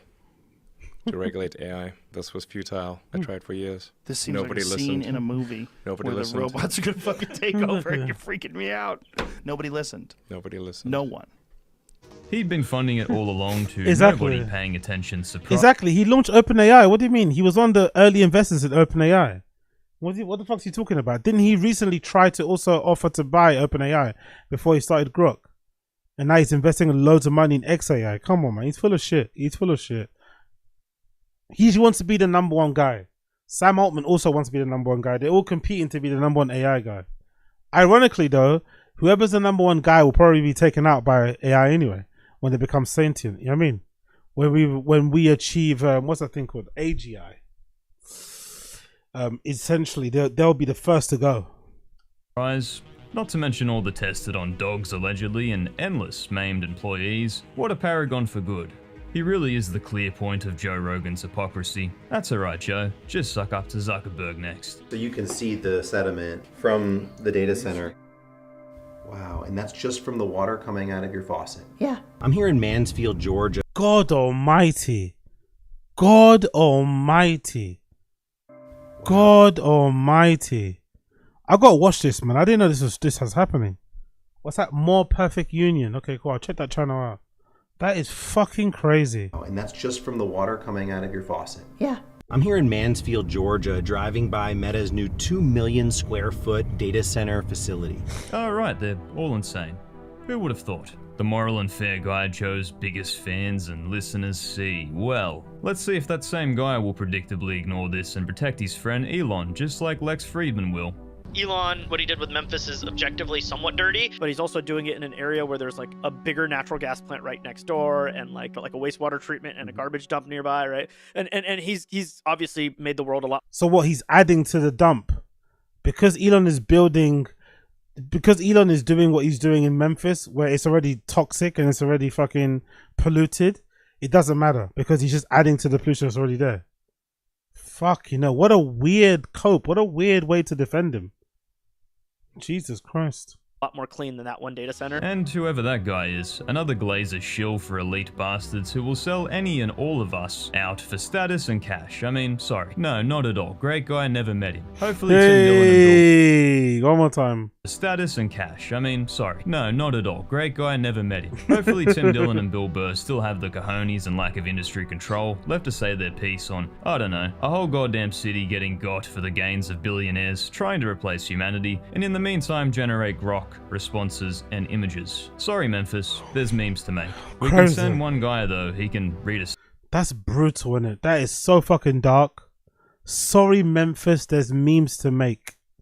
Wow. Wow, wow, wow. Statement Grok wrote for you, probably. I'm here to hear the statement, but again, XAI is committed to meeting the highest standard for emissions. XAI is going above and beyond the required emission control required. And to that, thank you very much for your time. He immediately left. Of course, Elon got one of his lackeys to do the talking for him at this fucking town hall meeting. Elon didn't even go himself. He got one of his employees to go there in a t-shirt and a hat and get all the pelters, get all the fucking vitriol from the locals. But Elon was nowhere to be found. Nowhere close. Of course. Left after reading his script. It's extremely disrespectful. Because we've been to too many firms.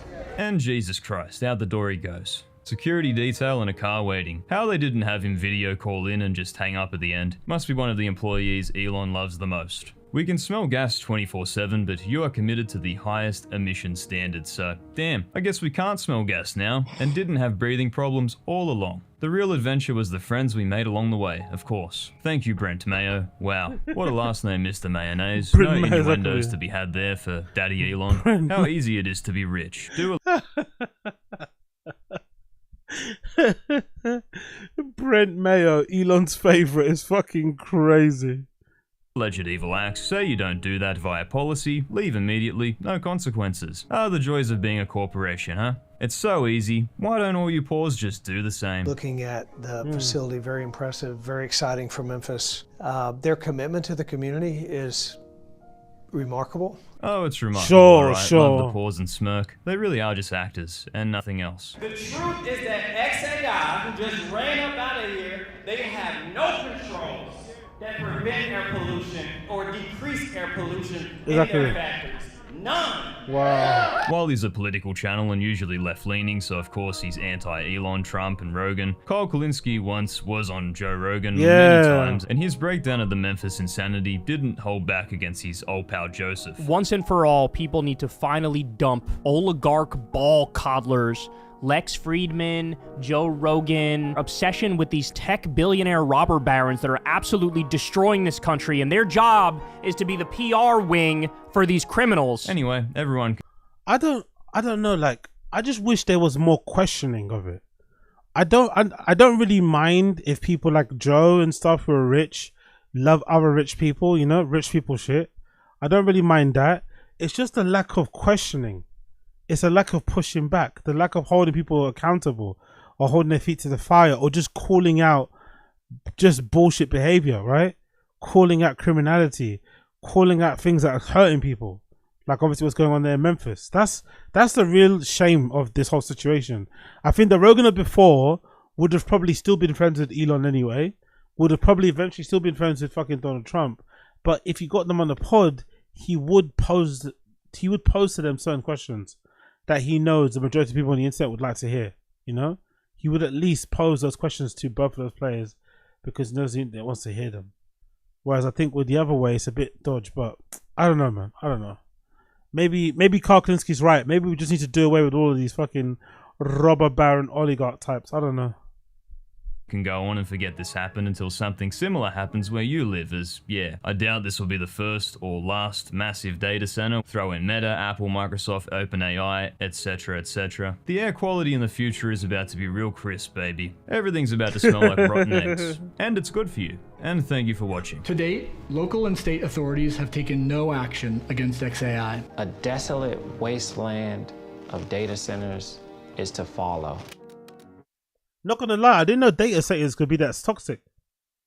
I thought it was just like chips and stuff. I honestly didn't know data centers like that could be so toxic or harmful to a local environment or local community. I really didn't know it could be that bad. That's fucking wild, man. That's fucking wild. It's the first I've heard about it too. I don't think I've seen it on the news or anything, this sort of stuff. So, big up Retroactive. It's the first time I've ever heard of that shit. Sounds truly, truly terrible. Big up Retroactive.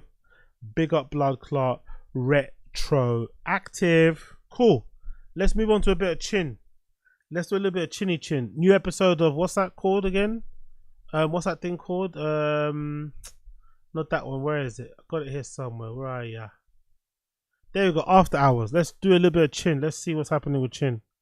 Let's see what's happening with chin. Let's do a little bit of chin shit. Let's see what they're saying. This is After Hour episode number 38. Grappling with Ourselves. In the new studio, by the way. This is the new Golden Hour studio. So they moved out of Thick Boy. This is the new Golden Hour studio, which they're still, I guess, you know, putting together. Which is strange because there's like 6 people that work there. They couldn't put together a fucking studio quicker. I don't know, whatever, who cares? Let's press play. Let's see what they're saying. Even though Casey has a crazy bass, Chin is the bottom. What? Big up Brad Addock. Brad Acco. Yeah, I've got the fight on the other screen, brother. I got it on the other screen now. I've got the fight on the other screen now, actually. It's round what? Is it round 1? I think it's still round 1. Yeah, round 1, 2 minutes 15 now. I've got the other show here in the crowd, but we're going to go through these topics first. What kind of turn of events is that? I said a lot. I've been saying Dude, that. he's I've been been saying that a lot. Around the freaking... Maybe I'll just hear him in the background. I said a lot. Welcome to the After Hours pod. Welcome to... Going wild. Really? What is auto... How's it even... So is Chin not homeless anymore? Whose house is this? Or is this a hotel? Or is this Casey's place? He's stuck on auto frame. They're sitting mighty close together, isn't it? It's so funny. It keeps moving. Come on, this fucking thing. Fucking thing sucks. There we go. So what do we want to do? All right, welcome to the After Hour for real this time. I think we got to figure it out. Yeah. We're here. We are here. So, what's wrong with these microphones? Do I hear echo in that mic? What's happening to Nick's mic? What's the sound of that? Case Race just dropped. We're in a new studio. Casey and Chin are in Texas. What'd you say there, Chin? Chinster?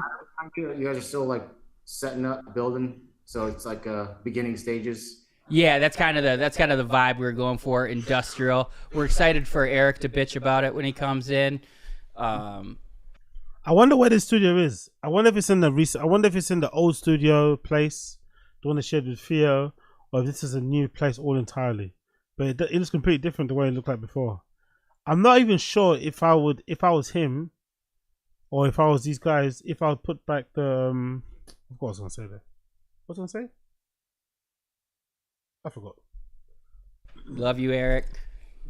But it's coming. You're reframing hard. You guys can't move your arms or turn that off, Casey. No, Mark, weren't you looking at it like how to turn it off? There's an autofocus on the camera. They don't want to turn it off, or they don't know how to turn it off. Yeah, it's called center stage. You just got to go into your video settings. I'm not gonna. Okay, never mind. I think we start with you guys. Tell us about Texas, fellas. Absolutely. Jesus. Yeah, it's been a fun couple days. We got in Friday last week. Our flight was delayed 5 hours, so we got here pretty late. Wow, fucking hell. We just came right to the Airbnb and crashed. Then got up early Saturday, went to the studio, met with Brian Johnson. It was still finishing up the set. We made some changes. And we got it in a place that's, serviceable for now. It's definitely going to be a work in progress. We don't have all of our gear, but we had enough to kind of get by. So they are probably going to look to do a lot of improvements to that fucking new Tfatk studio to try and make it look a little bit less shanty-ish, I guess. Fair play. Yeah, we were able to do shop show Monday morning and then firing the kid after that. Today, I was editing this week's Golden Hour. Chin was looking at places to live. Fucking hell, Chin. Utterly useless, isn't it? Nearly 50 years old. Can't find accommodation in one of the most bustling cities, in the world, He doesn't know where to sit. He doesn't know where a fucking house is. Doesn't know where to get accommodation. Fucking crazy guy. Have one yet, and he's going to need to have one. And then tomorrow another fighter and the kid, and then we're out of here. All right, so we have 45 minutes to fill, so we're going to have to dissect some of that a little bit for you. It was a really quick rundown. Really appreciate it. How much was your tab 5 hours at the bar at the airport? Good question.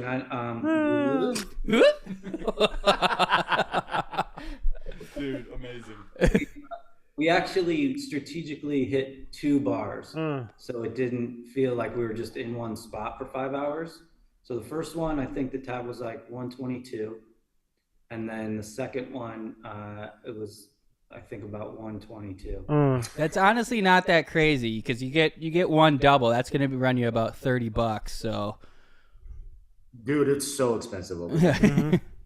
That's what I do. That I always order doubles. They're a great job at upselling you, and you're at the airport. Why wouldn't you? At the airport, what was the plane? Why was it delayed? Austin fucking got a hailstorm. No, it was something with the pilot. The main pilot didn't show up, so the guy who was the replacement was like, "Sorry for the delay. Jesus Christ. I'm the replacement guy. They called me, and it took me a little while to get here." So it was literally just they needed a pilot. Who was the replacement? Nathan Fielder. Nice. I don't know who that is. He's a hilarious comedian guy. He's got a show on HBO called The Rehearsal, and it's all about pilots and stuff. And fucking hell, the energy on this show. Don't get me wrong, they're a lot more bantery and jokey with each other, but still, the lack of energy of this show, man. Fucking hell, guys. He became a pilot, and they did one about Sully, and everybody's raving about it. I'm gonna binge it. Yeah, I have time. I heard good things. It was my plug from last week. Oh yeah, it was your plug from last week. That's right. That's where I heard that. Also, you didn't add that you tapped out Chin. Oh, that's right.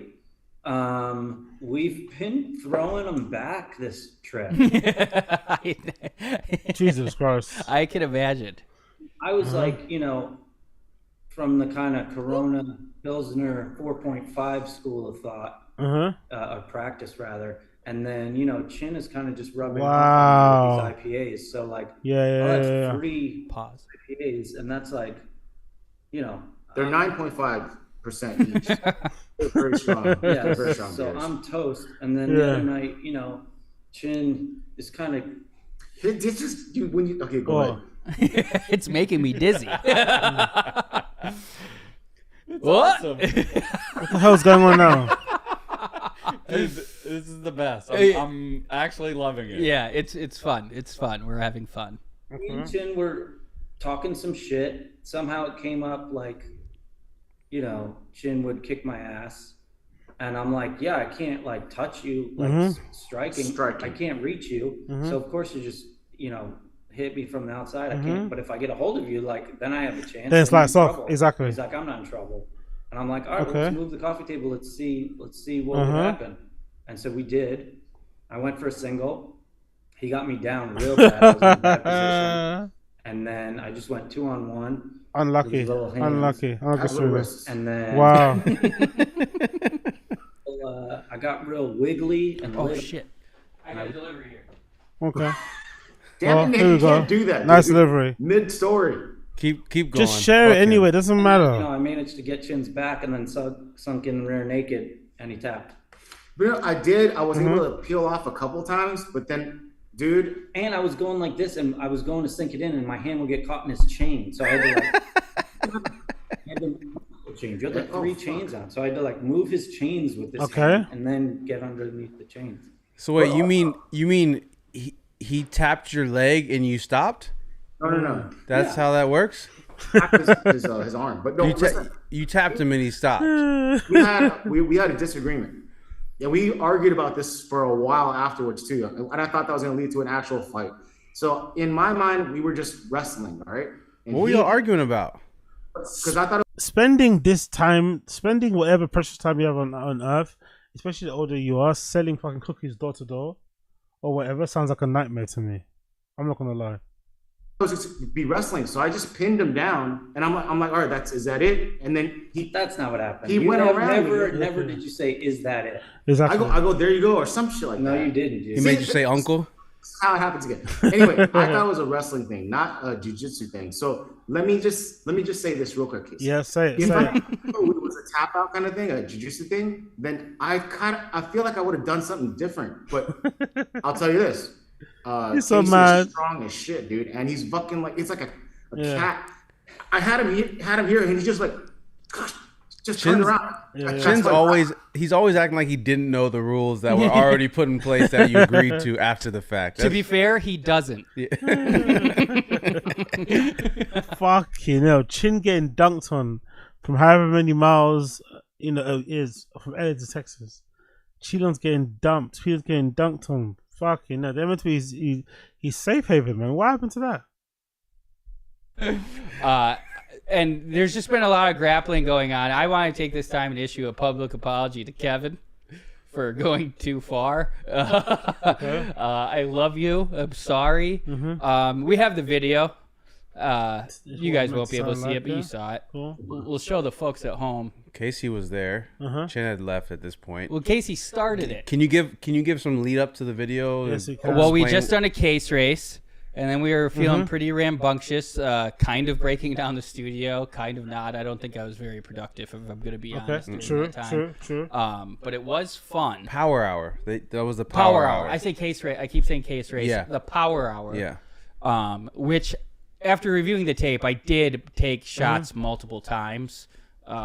On the same song. I drink it right at the song change. In case you'd be like, drink. And I'd be like, I swear I did this already. So I'm not going to take that as my first L, even though I threw up.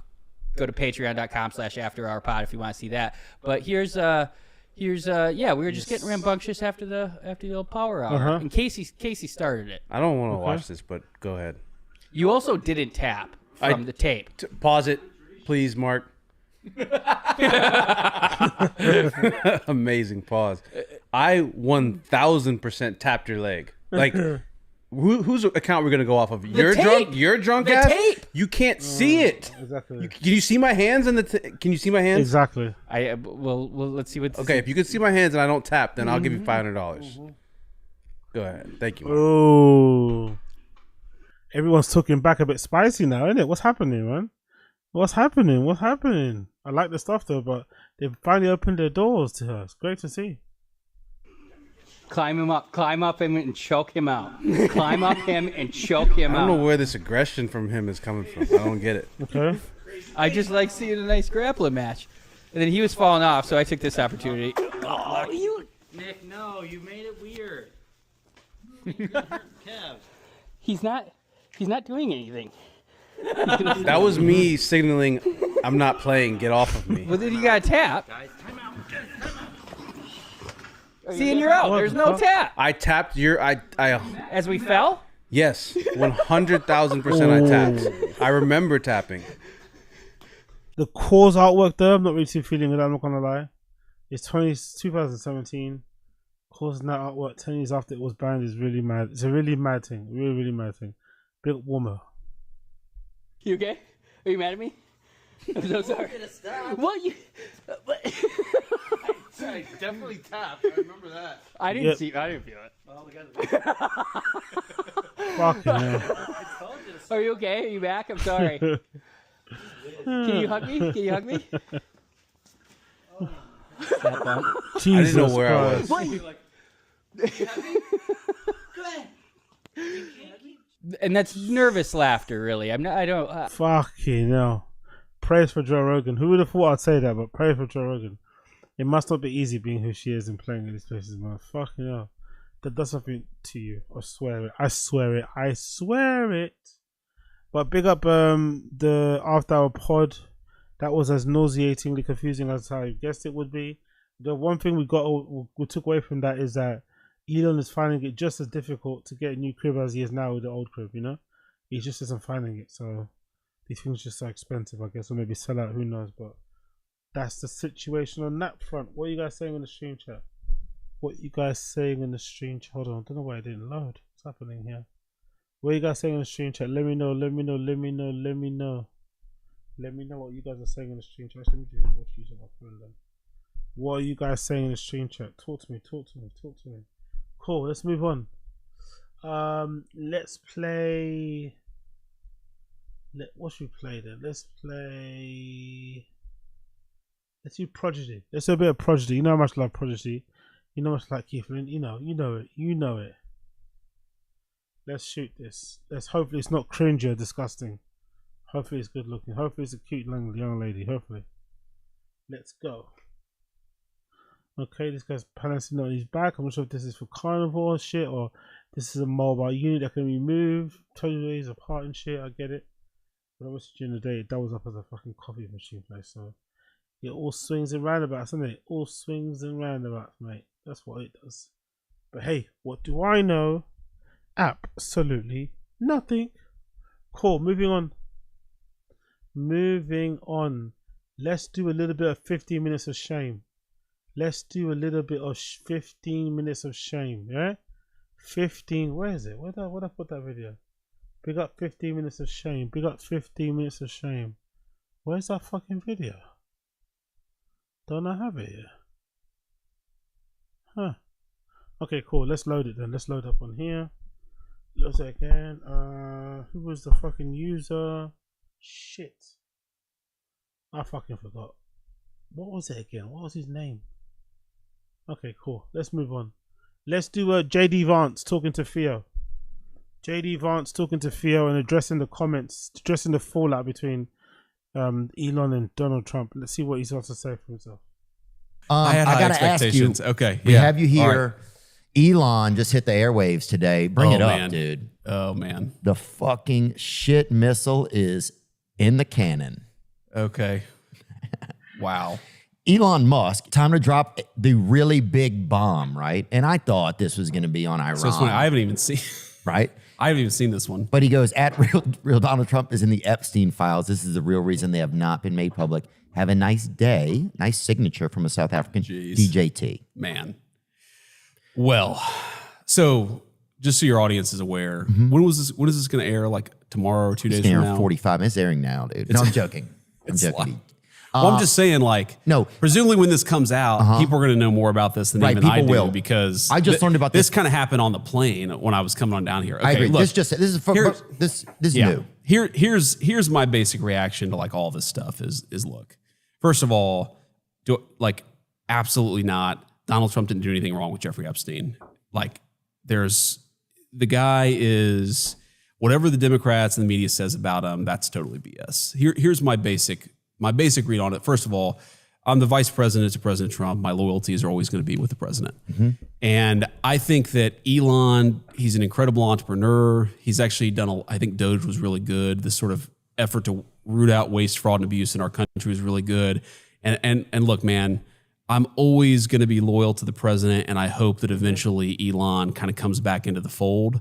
Maybe that's not possible now because he's gone so nuclear. Well, his feelings but I hope it is, man. Like his because feelings are hurt. Why though? Do you know why? Yeah, I mean, so look, I think number one, Elon's new to politics, right? So essentially he's trying to say without saying, Elon didn't know how to kiss the ring. That's what he's trying to say. He's basically trying to say that Elon didn't know how to kiss the ring. Elon didn't know how to play his position. And Elon better be careful. He better not underestimate Trump. He better not underestimate him because most of us guessed this fallout was coming, but I don't think Elon thought it was coming. I think Elon thought he could not control Trump, but I think he thought he had more influence, more sway on Trump than what he actually had. But in actuality, Trump was always in charge. Trump always knew what was going on. He knew exactly why Elon was fucking glazing him as much. He lent into it because it was favorable for him at the time, but he wasn't going to be beholden to him. He wasn't going to do whatever he wanted. He was going to do what he wanted, you know? So they're two very bullish, very hard-headed people. It was never going to work out long term, but I think this is some decent advice that JD Vance is giving to Elon. He's not going to listen to it. He's not going to use it. But I think this is a pretty spot on advice about how he should handle politics. His businesses are being attacked nonstop. They're literally like firebombing some of his cars. And by the way, we're looking into a lot of this stuff. I mean, some of that stuff we're looking into is an act of terrorism at the Department of Justice because I think it is an act of terrorism. So I think part of it is this guy got into politics and has suffered a lot for it. But I mean, and I get the frustration there, and I get the frustration. But I don't have any empathy or sympathy for Elon for suffering with politics. He was taking a piss. I think I really agree with Tim Dillon in that regard. Tech people, because I've worked in the tech world, startup world for the majority of my kind of employment career. And one thing is for certain, those people don't really care about the country, you know? They care about their businesses. They care about technology. They care about advancing humanity, but they don't really give a fuck about people, you know? About humanity overall. So Elon went into that role. Elon went into the government with a bit of arrogance, right? With a bit of cockiness, without really applying the human side to those type of things when it came to Doge. And he suffered greatly, but it was all self-inflicted. Because remember when he first came in, he was walking around like Billy Big Balls, mate. He was walking around like his shit didn't stink. And he got humbled very quickly. Sorry, not humbled, actually. The perception about him changed so fast in those 6 months, you know? He thought he was going to do what he wanted to do. He was going to gut fucking most of government and shit, take away certain people's services, take away some people's benefits, blah, blah, blah, and it all be okay. And people told him it wasn't okay. He got told in no uncertain terms. So I don't have any empathy for him being new in politics. He did it all to himself. I mean, look, Congress, you got the spending bill. But the main purpose of the bill is not actually spending or cutting spending, though it does cut a lot of spending. Mm-hmm. The main purpose of the bill is to prevent the biggest tax increase. But I understand, it's a good bill. It's not a perfect bill. Like the process in DC, if you're a business leader, you probably get frustrated with that process because it's more, bureaucratic. It's more slow moving. Yeah. So I think there's just some frustrations there. But I really, man, I think it's a huge mistake for him to go after the president like that. And it definitely is a huge mistake. It definitely is a huge mistake. In the long run, it is a huge mistake. Because it's also not coming from a real place. It's just coming from a place where he didn't get what he wanted, so he's throwing his toys out of the pram, you know? And I'm sure Elon's got his own skeleton, his own claws that he don't want people to bring out. So Elon better be careful. I think he should. If he crosses Trump at his peril. And I think that if he and the president are in some blood feud, most importantly, it's going to be bad for the country. But I think it's going to be. I don't think it's going to be good for Elon either. But Elon, like, did Doge? First of all, my first thought was that it's a ruse, right? Because there's a lot of times where the media will put out a ruse, or they'll use somebody like. I think the Diddy thing is a ruse. Like, it's like, hey, like, diverse community, stay busy with this shit while we like move all these chess pieces, right? Sometimes that's what I feel like it is, and maybe I'm like a pervert or whatever. Sorry, or weird guy. Sorry. But It feels so weird. But this has nothing to do with that, huh? But I'm not a pervert. Maybe you're a weird guy. You're not a pervert. I think you're a good dude. Well, I appreciate that, dude. So do you think it was, so obviously it was the bill. This is where it's happened. Something about the bill made him upset. Yeah. So yeah, that's right. That's right. I mean, again, I think he looked at the bill. He didn't like it.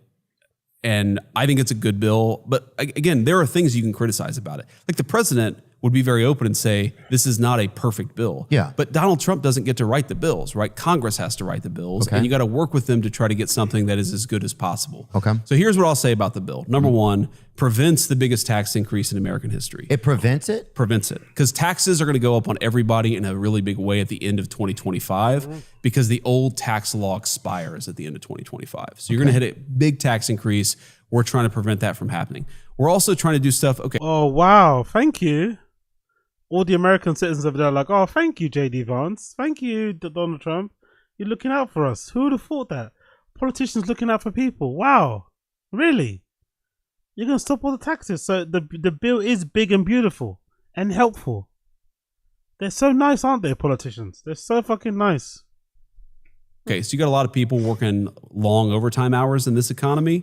You know, we inherited bad inflation from Joe Biden, so no tax on overtime, no tax on tips. Right? We're in Bob Ritchie, we're in Kid Rock's great restaurant.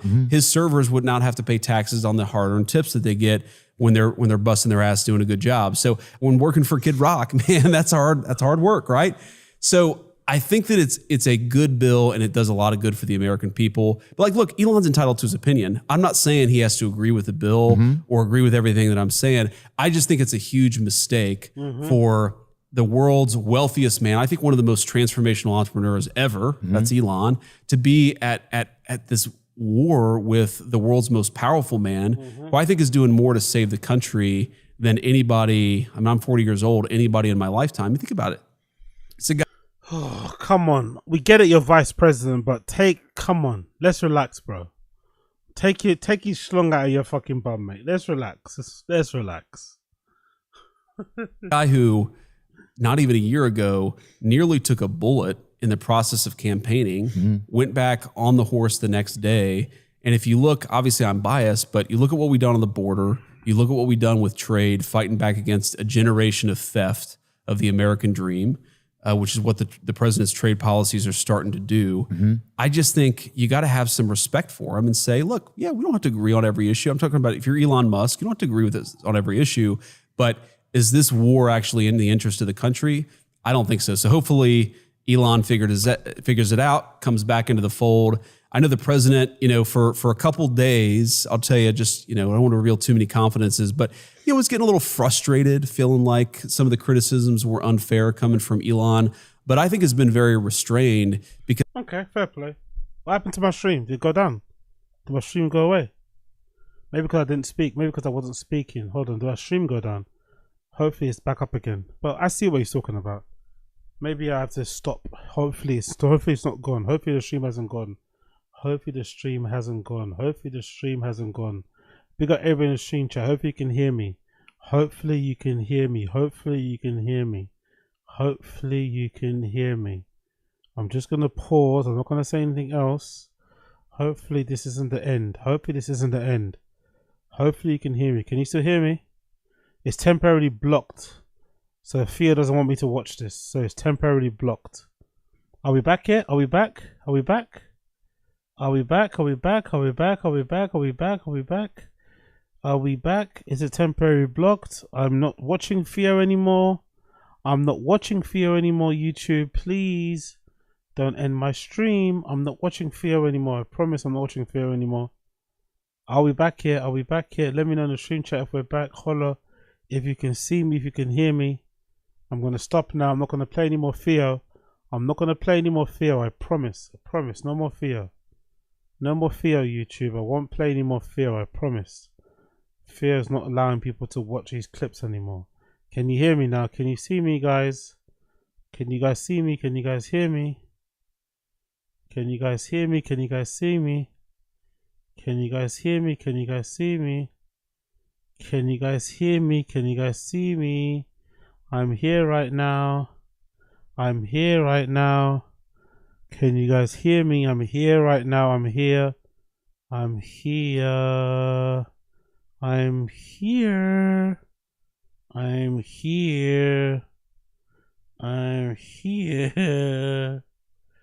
I'm here. Can you see me now? Hopefully I'm unblocked now. Can you guys see me? Hopefully I'm unblocked. Hopefully I'm unblocked. Am I unblocked? Hopefully you guys can see me. I was talking for a long time there. I was talking for a long fucking time. Big up the block. So I think Theo doesn't want me to watch that clip. I think Theo doesn't want me to watch that clip. Theo said no. Theo said no. No, no, no, no, no. A bit of Coiler. I thought Daddy went to go get a 40. Yeah. Daddy went to go get a 40. It's fucking hilarious. We back, we back, we back. Can you hear me? We back? Yeah, we back, we back, we back, we back. Fucking hell, yeah. Exactly, yeah. Theo and Krakamika, exactly, yeah. Theo and fucking Zakamika, not Krakamika, Zakamika, exactly. Big up to Anthony Jr. Zakamika, mate. Demonetization king. Cool. Let's move on then. No more Theo then. No more Theo. No more Theo. No more Theo. No more Theo. So let's go to let's just go to Tfatk sub then. Let's just go to Tfatk sub. Let's go to Tfatk sub. Let's go and see some stuff that I missed out on. What did I miss out on here? Let's do a bit of gold now then. Then we can move on. What do we do here? We done the active railroad thing. Chris finally asked a question. I think we did that as well, didn't we? Dude, your audio's brutal. I think we did this too, right? Yeah, we did audio's brutal. So let's do the next page. Big up everyone in the stream chat that's here, hanging on. Appreciate you. Let's do... Hold on, let's go back again to this. One more second, people. Apologies for the delay. Tfatk Fata. Yeah, cool. Let's go back again. Previous page. And let's check this one here. Where is it? The going away. Yeah, cool. Let's do this. Bean Dip references failure again. We got everybody in the stream chat. We got everybody in the stream chat. Appreciate you. Chin's literally going to be a celebrity on 6th Street. Like you can't, I can't walk down without people approaching me. And Chin, yeah, bro! Chin's going to be cleaning up. I don't know if you've seen the views of Fire and Kids lately. Nah, I think it'll be fine. Okay. Look at that face, bro. Look at that face. The going away cake Bappa demanded is presented.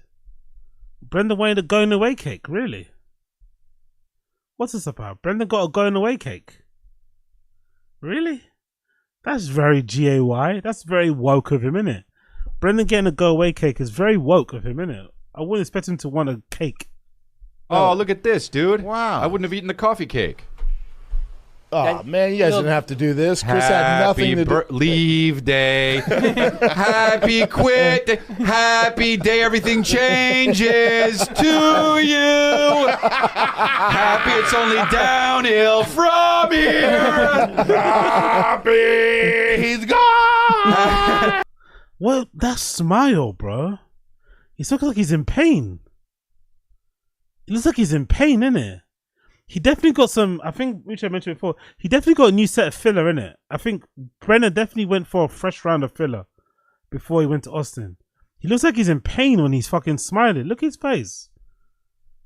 Like, he looks like he's in fucking pain. Like, what the fuck? What is wrong with his face? Face is looking tight and plumpy, innit? Fucking hell, Brendan. Brendan getting filler, Botox, both of them at the same time. Mad guy. Happy he's gone to Austin. Happy Eric has to sell his house. Dear Brandon.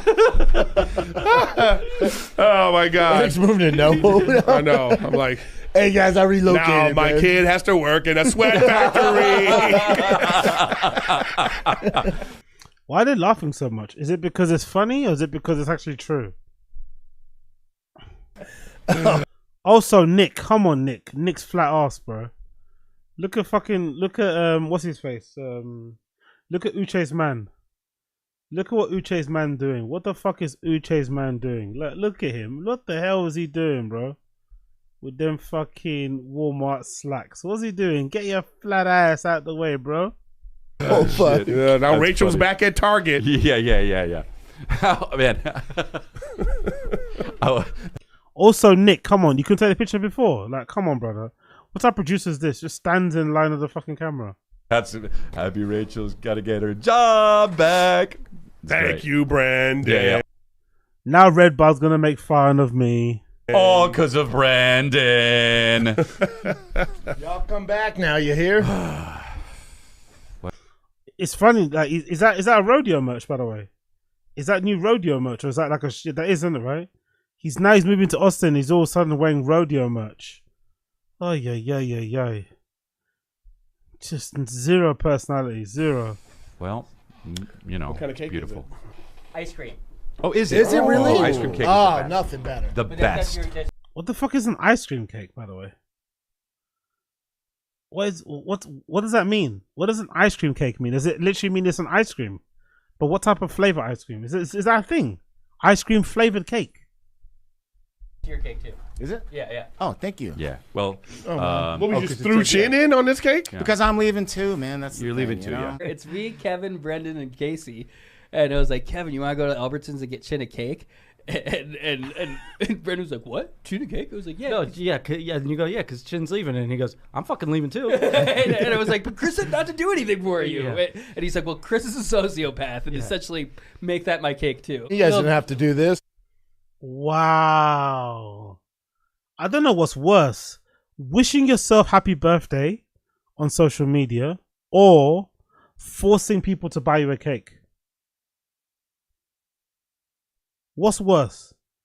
Posting a happy birthday message to yourself on socials or making people buy you a cake.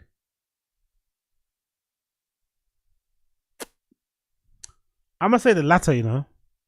I think posting your happy birthday on social, as much as I hate it, it's normal, it's standard, there's nothing wrong with that whatsoever. Acknowledging that you've survived another year, there's nothing wrong with that whatsoever. But I think forcing people, pressuring people to buy you a cake is incredibly sad. That's incredibly bleak. Even though when you wish yourself happy birthday, you're maybe fishing for compliments or for replies. Most people know this. It's still more genuine and real than whatever else has happened. That, like, God Almighty, Brendan. I love how he's acting like he was surprised, like he didn't know they were going to get a cake. It was the flavors, there was everything about that cake. It was fucking hilarious, man. He's acting like he doesn't know. So anyway, with that being said. That's the clip there. Big up everyone in the stream chat. Big up, what's that thing called? Big up, Blue Shaper, wannabe cowboy from California. Exactly. Coiler, don't tell me y'all call them ice cream burgers. No, I've just never had an ice cream cake. I'm not gonna lie. Is ice cream cake only a US thing? God bless. Exactly. Big up Don Dutta. I've never heard of ice cream cake in my life. Forcing others to eat cake if it ain't beans and blood sausage. Ace, you don't know. Ason, go fuck yourself. Go fuck yourself, Ason. How dare you? Big up Sean Elku. It was Chin's cake. Yeah, it was Chin's cake. That Brendan and by the way, look at Chin kept keeping all quiet, not saying it was his cake as well, by the way. Just to make sure his boss is happy. Fucking hell. Brendan's an awful person sometimes. Another clip here. A message for Chin. A message for Chin. Dear Chin, it's time to grow some balls. Don't move to Austin. Instead, hire some lawyers and sue Bappa for everything he's worth. This is great. This is great. This is great. He's not going to do it because he's a fucking big pussy. But this is great. I hope you remember that he neck cranked you, made fun of you for having to wear a brace, then never took responsibility for putting you in that brace. It's pretty fucked up when you think about it, isn't it, right? This is also the era when Brendan was doing loads of like loads of gestures, loads of charity gestures online. He would, if some fighter got in trouble, or if some fighter was, you know, maybe crying about their medical bills, Brendan would do a lot of like public fucking charity things, whether it was for a big charity or just to people. He was doing that whole thing of like, I'm the good guy, so I'm gonna basically buy people's loyalty by, you know, sorting out their rooms and shit. But I think, you know, unfortunately that didn't work for him. But yeah, that was a mad period. And then not going out of your way to help Chin with his neck, insane. Because Chin's useless anyway. He was never going to get fixed himself. Brendan should have took responsibility for cranking the guy's neck in the first place and got him some nice shoes, you know? At least to fix the fucking, you know, feet issues and shit. But he didn't do that. Look at you. Holy Chin, you don't need this, dude. I do need it. He says he does need it. I love that you're doing Does that. it help, Chin? Yeah, I think it's actually helping a little bit. Yeah. Does it raises your neck? He must have been in so much pain. Because I know, like, getting tweaks in your back from lifting weights and stuff, or not sleeping the right way on the pillow, like, that shit can hurt, man. So Chin must have been in so much pain back then, if you think about it. He must have been in so much pain. But he just swallowed it because he wanted to be a good employee. He didn't want to cause a fuss. But Brendan really fucked him up. He's still feeling the after effects to this day. Look at fucking Chappelle Lacey. Look at him. Closing his eyes and laughing, you know. It's not that funny, bro. You're on Tfatk. You're not watching Chappelle. Like, you're not watching literally Dave Chappelle. Like, relax. Go. Poor guy. He's a terrible boss, and he doesn't care about you. Here at Chang's, though, we care about you, Chin. Indeed. Dump Brendum Schwab and never look back. It would be the best decision of your life, buddy. He should have really taken advantage of them moving to just say bye. Because he hasn't got the courage to quit by himself, off his own volition. He should have used the fact that they're moving to Austin, like Sanaz did, as an excuse to just say, okay, I've had a good run, see ya. That's what he should have really done. That would have been way fucking better. But hey, what do I know? Trust me. Also, on a side note, you should prank Brendan before you leave. It would be hilarious. Anyways, prayers for Chin, everyone. Prayers for Chin. Okay. Prayers for Chin. I don't know. Can you really feel all that sad for a nearly 50-year-old guy for not being able to see the wood for the trees, for not being able to sort out his own accommodation, for being a little bit of a loser, a little bit lazy, a little bit naive? Do you really feel that is bad for him? You know? He needs to figure it out. If he doesn't figure it out, then it's all good. He'll just stay at Tfatk and ride it until the wheels fall off. But I guess it'll be fun for us to watch on the outside looking in. What else we got here? We got everybody in the stream chat checking in. Appreciate you guys. What's this? Next week's weather forecast to record the podcast in the Metal Shack. Wow. So look at the weather compared to, look at Calabasas compared to Austin. Look at the weather. It's going to be scorching, bro. 97 degrees. It's going to be fucking scorching in Texas compared to fucking California. Wow. So we're going to hear a lot of complaints from Brendan and Brian when they're recording Tfatk tomorrow. We're going to hear a lot of complaints. Unless Chin manages to sort out the aircon or whatever, we're going to hear a lot of fucking complaints. Maybe have to put the fan on to kind of counteract some of the fucking heat. But that's wild. Whoa. Wild. Cool. Big up Alston. What else we got to do here? Let's check out some. I want to see some Tfatk, some golden hour stuff. So let's check this. Let's check this one here. Chris referencing THEO having to work stuff out. Let's see this one. Oh, take me with you. Take me with you. Look. It's the end of an era. He's like, take me with you. Please take me with you. I know. We finally got rid of both of them, Chris. Yeah! You know That's what? they always thought, and we did it! You know what it is? Dude. Finally. I finally, after all these years, made the King and the Sting mine.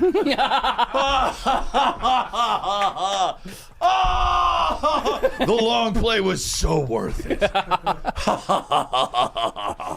You thought I got canceled. You thought I got, this was all by design.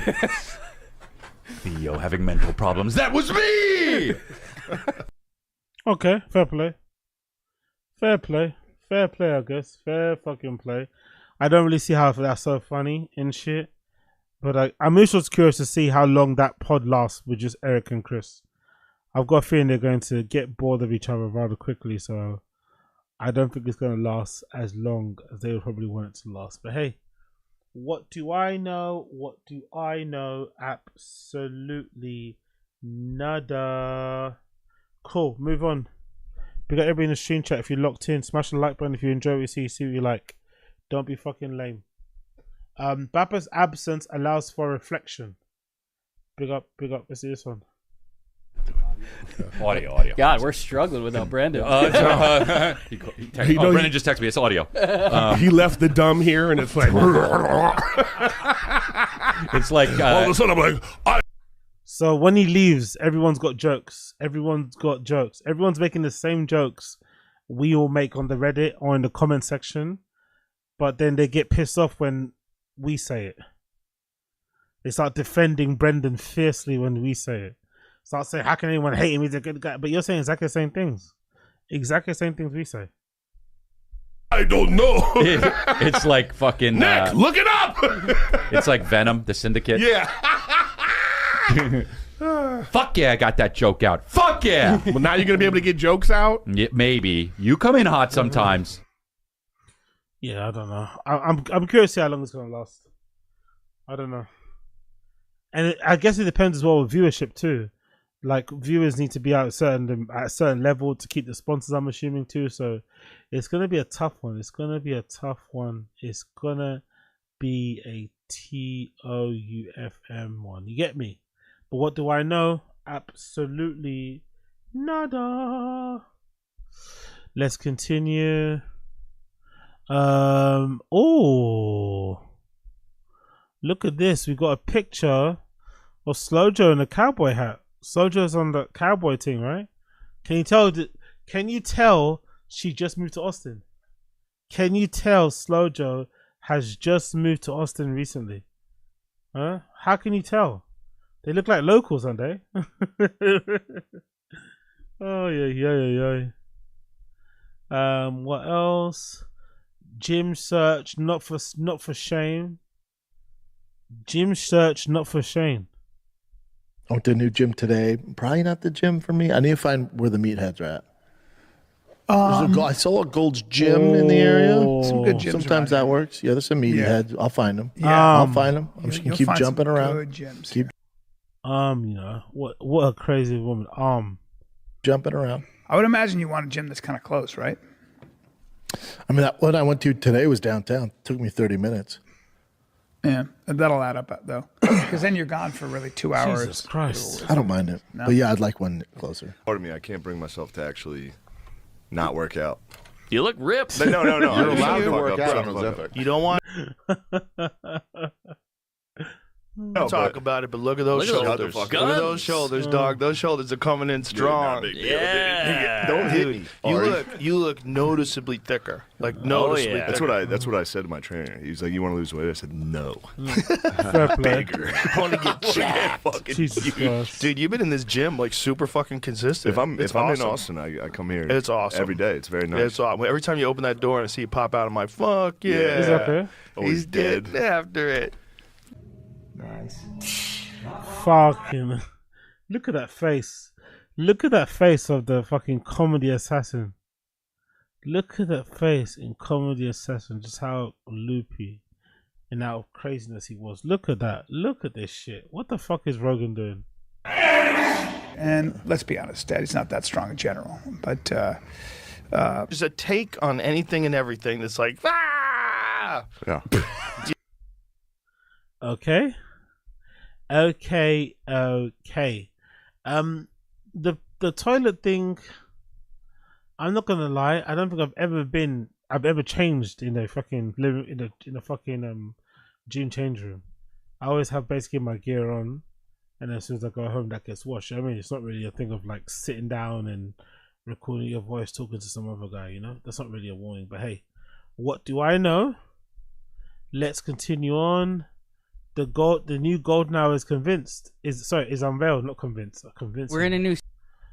Is this where the fucking after hours is gonna be? Really? Oh Studio. no! How the mighty have fallen. I wonder what this guy did to him to fucking want to kill him. 2 women tested against self-harm and actual abuse. On Leyden, Lancashire, 4 girls groping him. And what did he say? Let's play the clip. Oh, Casey and Chin are in Texas. What'd you say there, Chin? Okay. Chinster?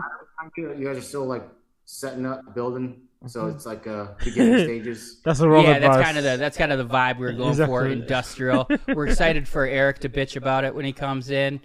Love you, Eric. Lovely. Watch Golden Hour. I feel like we got new life in the new studio. Yeah, I did projectile I vomit. enjoyed that, to be fair. A little spoiler alert. This will come out actually before. Well done. The Golden Hour episode that we're filming. Well here. done. Well done, boys. We'd love to see. We'd love to hear it. The Golden Hours after hours show. Like, god damn it. He actually has notes as well, by the way, which is even more sad, even more PHT whatever pathetic. You know how to spell those things. We got the stream chat, Mr. Girl. Does Brendan still cut those checks? Yep. Bit Coiler, there's a good gym like 10 minutes away from Papa. They fight there, so he probably got scared. Yeah, true. You know how paranoid he is, like some troll's gonna find him in real life and want to throw hands. Is fucking hilarious, I'm not gonna lie. Every career he does seem to be a bit of a banger. Let's hope he gets paid adequately for that. Let's do this. Yeah, great point. Well, so we're breaking the ice. Here's what the studio looks like. Okay, cool. Oh, is that the same video I watched, right? Is that the same one? No, it's not. Different one. Come on, you cunt. We're in a new studio. Casey and Chin are in Texas. What'd you say there, Chin? Chinster? You guys are still like setting up, building. Nice. So it's like beginning stages. Yeah, that's kind of the vibe we were going for. Okay. Industrial. We're excited for Eric to bitch about it when he comes in. Yeah. Love you, Eric. Watch Golden Hour. I feel like we got new life in the new studio. Yeah, I did projectile vomit. A little spoiler alert. This will come out actually before the Golden Hour episode that we're filming here today. Oh yeah, great point. Well, so we're breaking the ice. Here's what the studio looks like. Cool. I don't mind him again in that midfield. He can run up and down, score goals. I don't think so, to be fair. Wrong move for him anyway. But yeah, he's definitely someone I'd keep an eye on. Not gonna lie. He might be fire for real. You never know. But hey, here we are. Okay, we did that. What else we done here that I missed out on? A female complimented Chin, which prompts the team to deep dive as to why. Let's see this one. I think this is one I saw on social media the other day, right? I think so. So a girl from Romania has always been a cowgirl, a female companion to Chin, who prompts the team to do a deep dive as to why. Okay. Actually, I wonder, can we just read the whole thing? Is that possible? Where is it? Come on. We got everybody in the stream chat hanging in there as well. Appreciate all of you. Smash the like, all that good shit. Okay, there's no feature, but I don't know why they're saying. Anyway, let's just take him by his word. So big up Visa. 1 second. Is it gonna load? Come on, you cunt. Where is it? I don't know. It's somewhere around here anyway. It's somewhere around here, but for some reason, man can't find it. Cool. Whatever. What fucking ever. What else we got to talk about? New gym shows, we done it. New podcast stream studio, we done it. Cool. We've done quite a bit here, no? We've done all the Tfatk news. So let's quickly jump over to 15 minutes of shame. That's what I want to do. 15 minutes of shame. Let's see what 15 minutes of shame is doing. 15 minutes of shame. Let's see what they're saying right now. Bear with me a second as it loads. There we go. Johnny Somali's best friend is turning on him. Big up 15 minutes of shame. Big up 15 minutes of shame. Let's see how Johnny Somali is falling out with his number one whelp. The guy that's literally putting him up in his fucking crib. He had no money to race now. It's fucking wild to say when you're the one begging. He's brought you as a guest. It's like, huh? Super low vibrational. Let's continue. Come on, let's load. Where are you? Where the fuck are you? Where the fuck are you? We got the stream chat bit, Coiler. There's a gym that took me. Pay me the money you need to pay me for security. Alright, so Johnny Somali is completely panicking. He's removing features from Discord because he's scared of catching another charge. But most importantly, Hank is starting to realize that this whole Johnny Somali thing is a really bad deal for him. And now he is demanding his money back from Johnny Somali's allies. And it won't... Interesting. Because Johnny Somali's not got anything coming in really, I don't think. Some of his streams, so interesting. Be long before he turns on him as well. Now, let's take a look at what Hank had to say recently. So this was a conversation between Gino and Hank in Discord. So Gino said, damn, Sinners was a good-ass movie.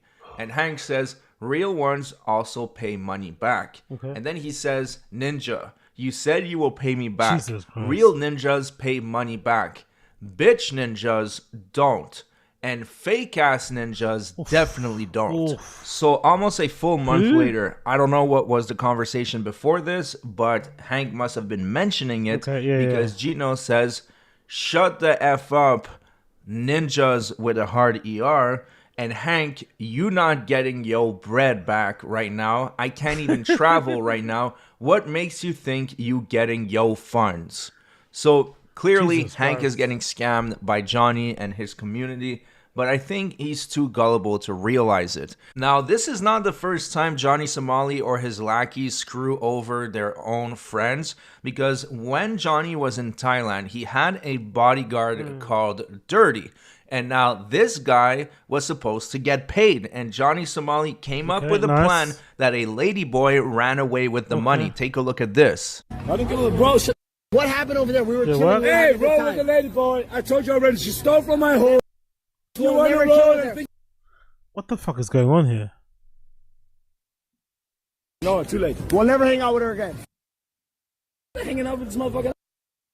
Up to you. Exactly. She came without my own. Hey, I don't care. I don't care about lady boy. Okay. But what happened? I don't get it. Is that Young Lean? I don't understand what went crazy. I don't understand. Hey, so you motherfucker. We're having a good night, chilling. I don't understand what happened. Who's having a good night? She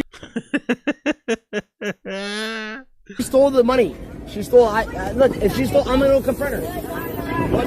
If she stole, I'm gonna go confront her. What is she? I'm gonna go confront her right now. Of course you are. Goes to confront and then runs away. Bro, I'm gonna go confront her. You think I need you to? Hey, just come on, my friend. I know, but I'm gonna pull up on her ass. Where's my money? Where's my money? I'm gonna pull up on her ass. Where's my money? Where's my money? I'm gonna pull up on her ass. Shit up. Where's my money? Wow. Where's my salary, mother? Hates that guy. Where's my salary? Give me my. What the fuck is going on right now? What the fuck is going on? No, hey, you owes me money. Hey, you owes me money. No, he did this. Hey, yo, leave the Theos alone, man. My money, it was my. Hey, he bought me a new phone. Laila was going. He bought me a new phone for my money. Hey, stop laughing. Where's my money? I'm laughing. Where's hey, I did work for you. Pay me. Where's Toy? Let me go find Toy. Let me go confront her. For what? For what? Pay me the money you need to pay me for security. Hey, piece of shit. What are you doing? Stop laughing. Hey, where's my money? You cannot even pay me or what? Imagine hiring someone Fucking hell, bro. How do they attract these people? Where do they find these guys? I guess, you know, monkey see, monkey do, but it's like, it feels like everyone's got the same control. Like, what is it? Is it even that advanced? Is it even that amazing? Are the proofs really that impressive? Reverse. I never understood it, honestly. Never understood it. For a service and then refusing to pay them. That is the Johnny Somali way, apparently. I would be pissed off too, especially since he spent it on ladyboys and now he doesn't have the cash he promised. Oh yeah, that guy. What is going on? He's still going. I work for you. You pay He's still going, bro. me. Hey. What is going on? Bro, make your footage. What is going on tonight? What is going on tonight? Is there really content over everything they've done? It's COE. And Johnny answered, it's COE, content over everything. And that truly showcases his mentality. He's willing to screw over his best friends for content. Now, there's plenty more evidence of Hank getting screwed by him, and we'll take a look at that right now. But before, I do want to show you this hilarious screenshot from Johnny Somali's Discord. And this truly showcases the IQ of the people that are there. Take a look at this. Please show us. Again, listen to a fox for once. Hank can get his driver's license and drive Somali out in a trunk. Hank isn't travel banned. Hank isn't. And then someone else says, which country should he drive into while smuggling Johnny? And the other individual says, France or Singapore. Hilarious. And he says, you want him to drive from South Korea to France? And she says, France has too much riots to extradite Johnny. Singapore is fighting the US over TikTok. And then the other person says, have you ever seen a map of South Korea? And the person says, yes. It only connects by land to one other country. And she says, oh, fuck. Want to guess what country that is? Rematch. North Korea, god damn it. Yep, it's like enough. these people are so brain dead, they can't even realize that Johnny has no escape route. If he wants to escape South Korea, it's either through the north, which is North Korea, which is not going to happen, or by sea, which is also not going to happen. So yeah, good luck with that. Holy shit, they're dumb. Now, talking about Discord, I told you guys that he is so terrified to pick up a new charge that he is disabling features. Wow. Now, I don't know if you guys are familiar with the embed feature in Discord. It allows you to post memes directly in the chat. Now, people were trying to do that and it wasn't working anymore. And someone asked, why is embedding disabled? And they said...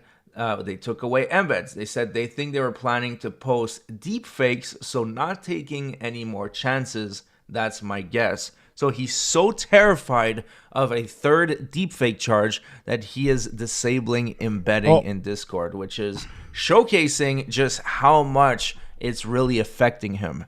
Now back to Hank, he's completely putting everything on the line for John. I wouldn't blame it all on stand-up. I just think Trump enjoys partying. If you could get away with it and not write all, he would do it. Like starring movies, TV shows, whatever. That's the reason why he didn't make it. Or he wouldn't have anyway, because he's just too lazy in that regard. Come on, let's play, let's go. Johnny and his minions, and he's not getting anything in return. Now, I don't know if you guys remember, but he did that interview where he was talking about how Johnny completely ran out of money, and his parents even threatened to stop paying his tuition. Wow. I risked my family not paying my tuition to help Johnny because I believe that helping Johnny was right thing to do. Pretty much. His mom hates you. Your mom hates you, right? Yeah. My mom hates you. Probably My cleaned their table, innit, once. grandparents hate you. And you said, despite all that, he's my friend, and wrong is being done to him, and I'm going to make sure that he gets out of Korea safely? Yeah. This is a real I mean, bro, you never... She still looks fab though, with a cone on top of her head. And that's the thing. Hank is getting taken advantage of. His family is trying to put an end to it, but he's too gullible. And people realize that even Faberius, when he was interviewed by Illegal Mindset, said that Hank is not really all there, and that's why he's getting taken advantage of. And now like Hank is his like homeboy who is like just protecting him and like doing all this stuff for him. And yeah, and what I do say, I think Hank is not. I don't want to sound mean. I think he's not 100%, and Johnny knows how to manipulate and expose that. Yeah, that goes without saying. Hank is definitely not all there.